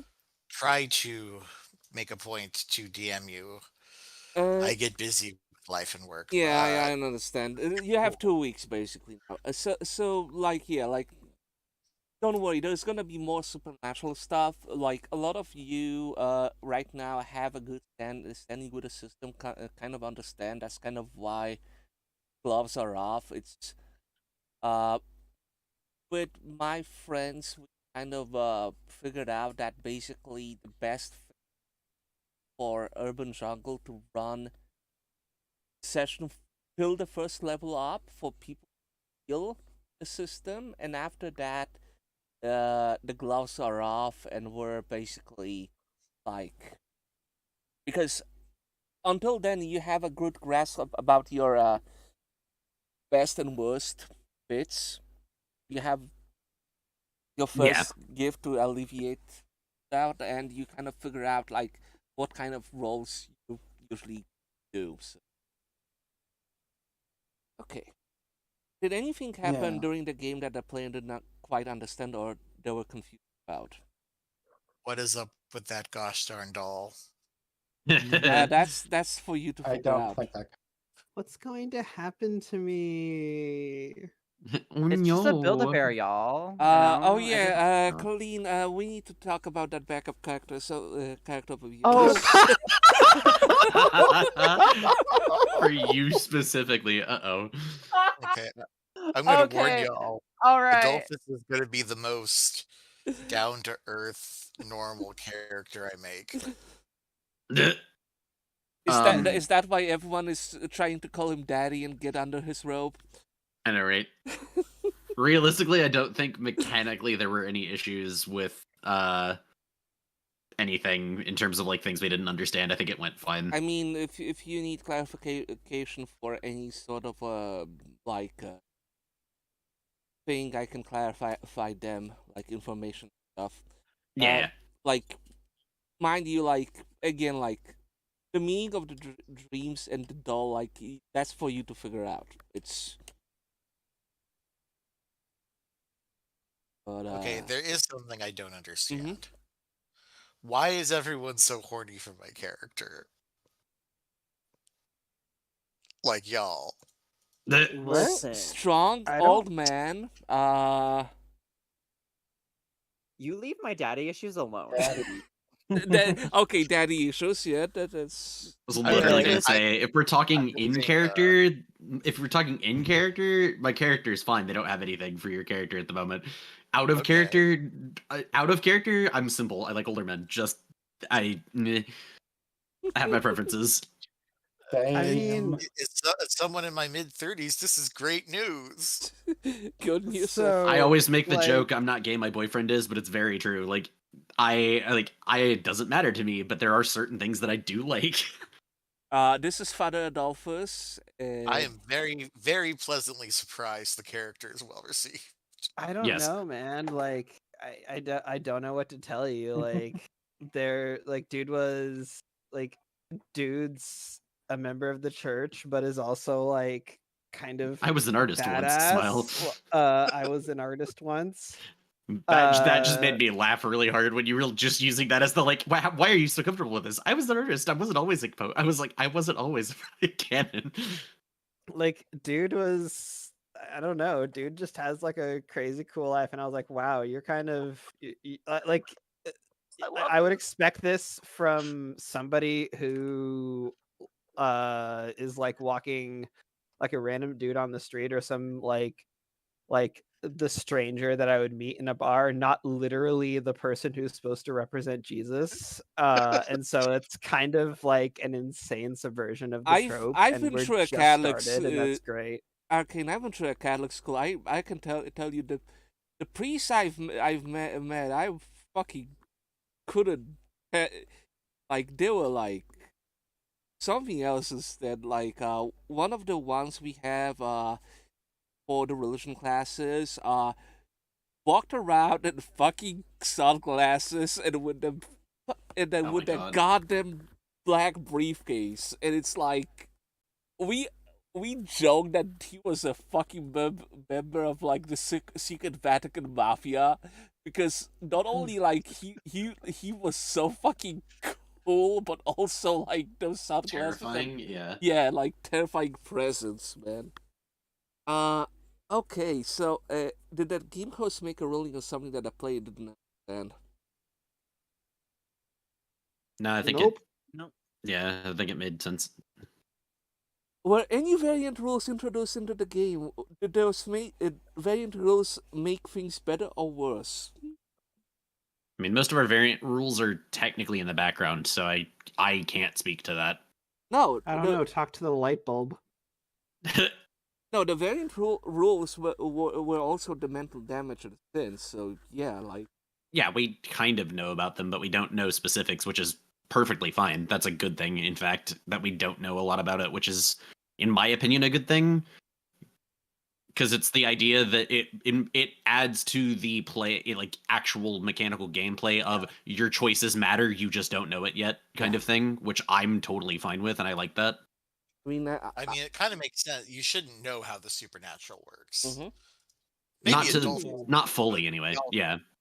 And then that's an if. I don't know. That's kind of why Jean always like Jean is sort of like,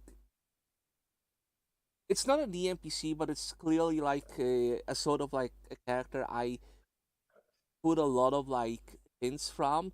But he, first of all, he can feed false information because of his own ignorance, and second of Yeah. all, he doesn't know a lot more than, for example, Adolphus knows in some regard.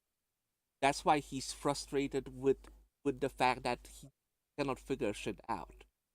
Like, just because he arrived here earlier, basically like is surprised that you in one day you managed to get more information out of people than he could do in 6 days. Because he was trying to do all of that stuff and came out empty. What could the hosts and the players do to make for a better gaming experience? Don't fuck the supernatural. I don't know about that one. I mean, let's keep our options open. I'm just saying, you don't know what the options. But I certainly had a good time with the supernatural. Yeah, you did. Okay, Oh my lord. Okay, I'm question. just glad I got to break a light bulb. It made me happy. Question: were any goals achieved?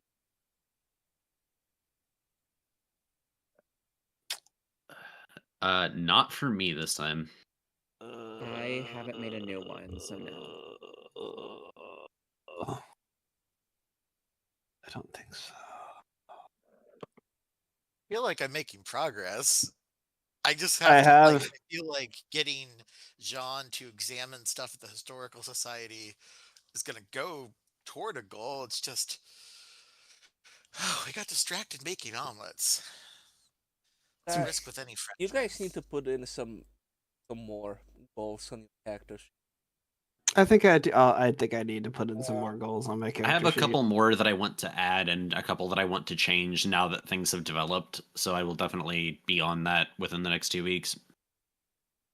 2 goals I can add right now is understand what is up with and the origin of the mysterious doll, and consecrate and or ward everybody's sleeping area. Okay, you know what? Betsy, I'm gonna give you, because you're getting along with Mary, so you're gonna get a gift. You're gonna get an insider with Gallister. Ooh. Ooh, thank you. Ooh,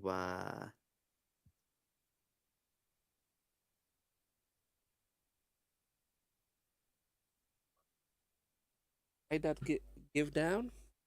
Because honestly, like the way if you if you didn't use like your basically like playful nature against Mary, gone a little bit different, but you're entertaining her, and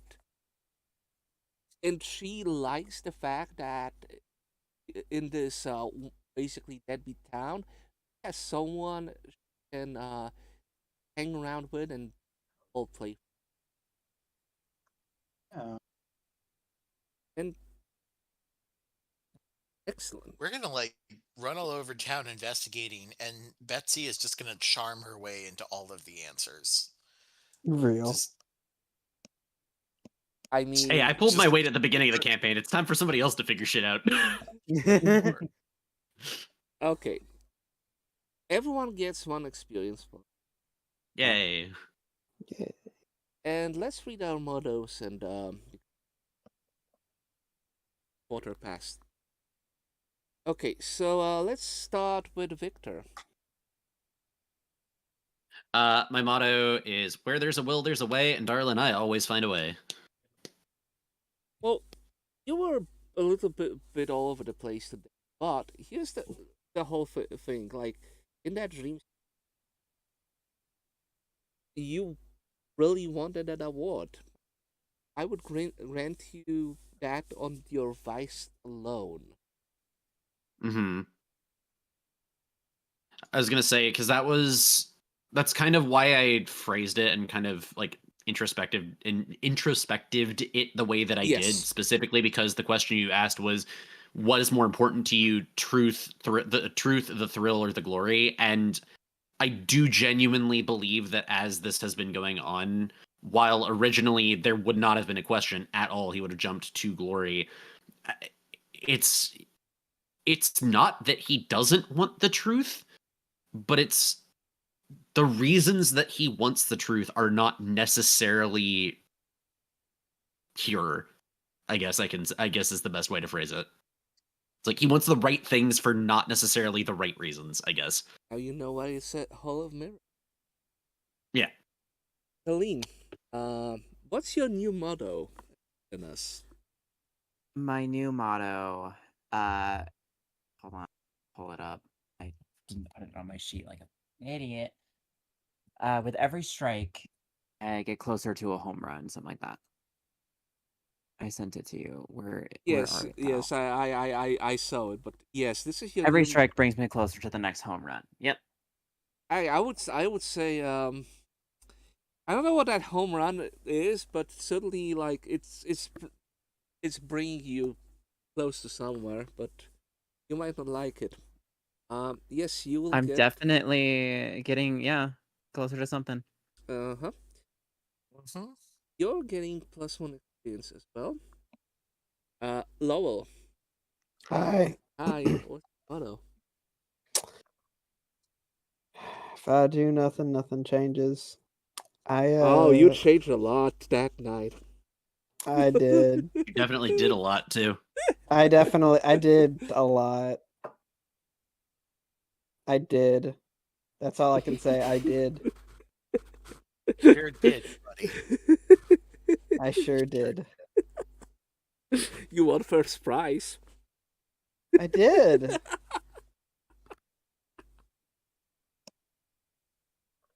Yeah, you get What more can you say? +1. Yay. What more should I say? Adolphus, you're next. On the show. Okay, my motto is, let me see exactly what I got written down here. The world's divided into two kinds, the hunter and the hunted, and I think I've lived up to that. I actually You did. in looking at the goals I have written down, I think I actually did quite a bit of work to accomplish one of my goals. I have a goal of protect the innocent above all else, and I think ferrying everyone to and fro from their sleeping locations so they weren't walking alone definitely plays into that. So I think I'm doing okay with that. You know what? I don't know if I can Okay, finish protecting the innocent. you know what? So maybe that needs I'll a give little you that. update. In Jean's Okay. mind, you shouldn't. You didn't do anything because he thinks he's protected. However, this is a matter of perception. Uh, like I cannot give you full knowledge of whether Jean's palms work, but Okay. I will say that as a personal goal, I would say you fulfill that, and you try to at least get as many people protected, or at least under the roof of a hollow grounds, so nothing bad happens. Whether, of course, they listen to a different question, but you certainly escorted Betsy. You've taken care of everyone else. Even though that's like a overarching goal, it's part of a character. I would say that you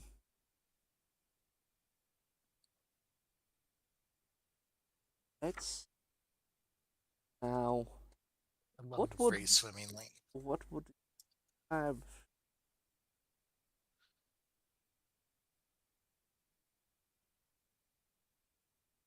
I have to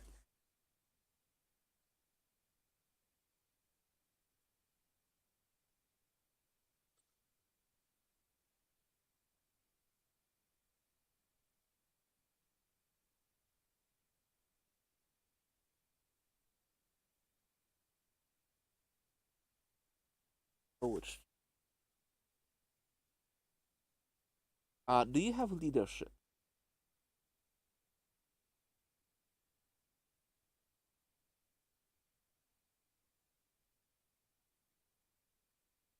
Do you have leadership as a gift?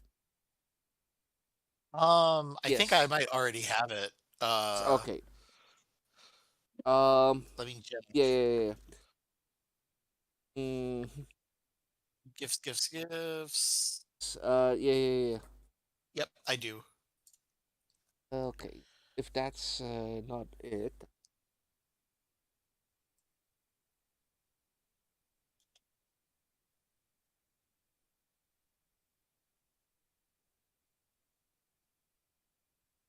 oh, you know what? I know.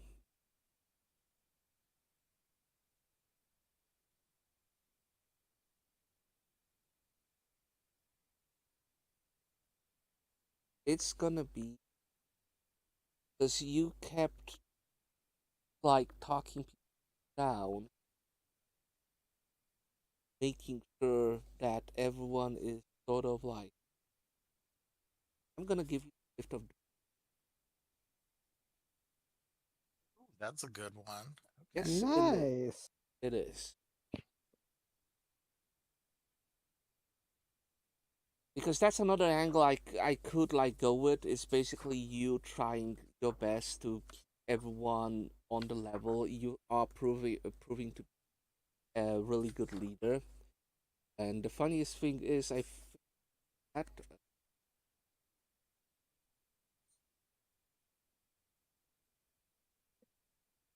yeah We've gotten that a lot yeah in the my funniest tabletop. thing is you can technically now take a second career of clergy. That would make sense. That would make sense, but this is to discuss later. But yeah, you got plus 2 experience and a gift of diplomacy. Okay, Betsy. Your motto is, Find your voice. and you keep finding it. That's also +1. We already discussed the completion of one of your, and yeah, Mhm. and that's it. Closing the book for tonight. We're gonna see each other in Yeah. Yep. so during that time, like gather all the clue, think everything. and don't stress yourself out. Uh, like as much as I'm teasing you, like you've been so far wonderful. Really got into those characters. I think some of my friends did manage to watch all of it. They're certainly enjoying all of those interactions, all those histories. I know some people just think that the sessions take longer than they should, but this is a slow burn. And I think it works wonderfully. Uh, Quite the one shot, I'll say. oh yeah, this was meant to be a one shot. Fuck. See, this is Hey, do you guys this is want to see my one shot? hey, And want it's to play a actually one shot about Company Town? Several sessions. If we're done with day one, how are you feeling? We are in it for the long haul. we're I we're have had here. more one shots that lasted for months than I have had last for one I shot. mean, let me put Same. it let me put it this way. Like I expected the dreams to go on on like our session 3. Um, this is session 7, so Mhm. I'm wondering if some of the NPCs that are not in yet you'll meet like in 3 to 4 months now. But we'll see. In session 7, the official no playing guys would have been done by now. Yeah, I mean, if we were like if it was no playing game stuff, this would be the final one. But again, this is different philosophy. This is like Whispers in the Dark certainly have like a humongous NPC cast that interacts with their character a lot. I think there's Indeed. more focus on less focus on PCs and most of the focus is on the world. So there's, I would say, the NPCs are as interesting as people, and their interactions of basically, I want to know what's the X deal is what drives a lot of advocacy forward. Even though like every one of you have your specific goal in mind, I'm noticing a lot of you are basically out of curiosity trying to investigate certain characters. You can put that in as a goal. Like, I want to investigate this or that character. I'm gonna tell you when you find their deal. It is completely legit for you to do so, and I even encourage you to, because this might be your character. Like, the intrigue, or like it's intriguing. I mean, no offense, Sam, you have not met Victoria yet, so you cannot really figure out her deal. But if you manage to get into like larger from like a larger like interaction with her, like sure. Um, Something that White Mage Bor actually did really well is put knowing like getting friends with Mary Woodhouse better. Like that was a good goal because uh the way that White Mage actually managed to drum up Mary's continued interest is paying off in spades. And you don't have sometimes you don't have to have roles to accomplish that goal. Sometimes you just need to basically like make sure that that particular NPC is satisfied in one way or another, right, Lowell? Yeah. Alright, see you, Amy. This buck fucks. Oh no. Yes, it does. He sure does. Sure does. Okay. Oh yeah, because Sammy had like um. All right. I think that's about it when it comes to the game for today. As usual, if you have, I mean, the players have any questions, like I'm still reachable despite my trip. Uh, Fair enough. as for the viewers, like I hope you're enjoying a little like bullshit show that we've been doing for I think 3 months now. So yeah, this is certainly like something that I came up quickly as like, hey, no playing games is not gonna do like anything else for like 3 4 months. Let's do like filler stuff for him. Uh, yeah, it turns out it is something. We are making art. Yeah. Oh, one more thing before I go. If you review the footage of today's session, there's a very, very big clue in uh, in basically all of the locations you've seen today. Uh, if you can figure it out, you can PM me. But I'm gonna do, Mm. yeah. There's a huge clue. Anyway, I'm gonna read out the credits, and I'm gonna talk with you guys afterwards a bit. So, Devin Disc and narrator, of course, me, Lovely Soul. Victor Sinclair was played by Sammy. Canon Dolphus Vice by Incognito. Lowell Savage as Pyro Rex. Elizabeth Betsy Megatroid by White Mage Board, and Khalees Ross by Arcane. And of course, the concept of the story is done by me. Some minor editing to the text. Buster Drag. Odd by me and Spotty. 3D renders by Spotty. And special thanks to Alpha Lurker and Jin Mang for help out with the system. Urban Jungle was created by Sanguine Productions. Remember to give them some money to keep that company running. We need more furry RPGs. And once again, thank you all for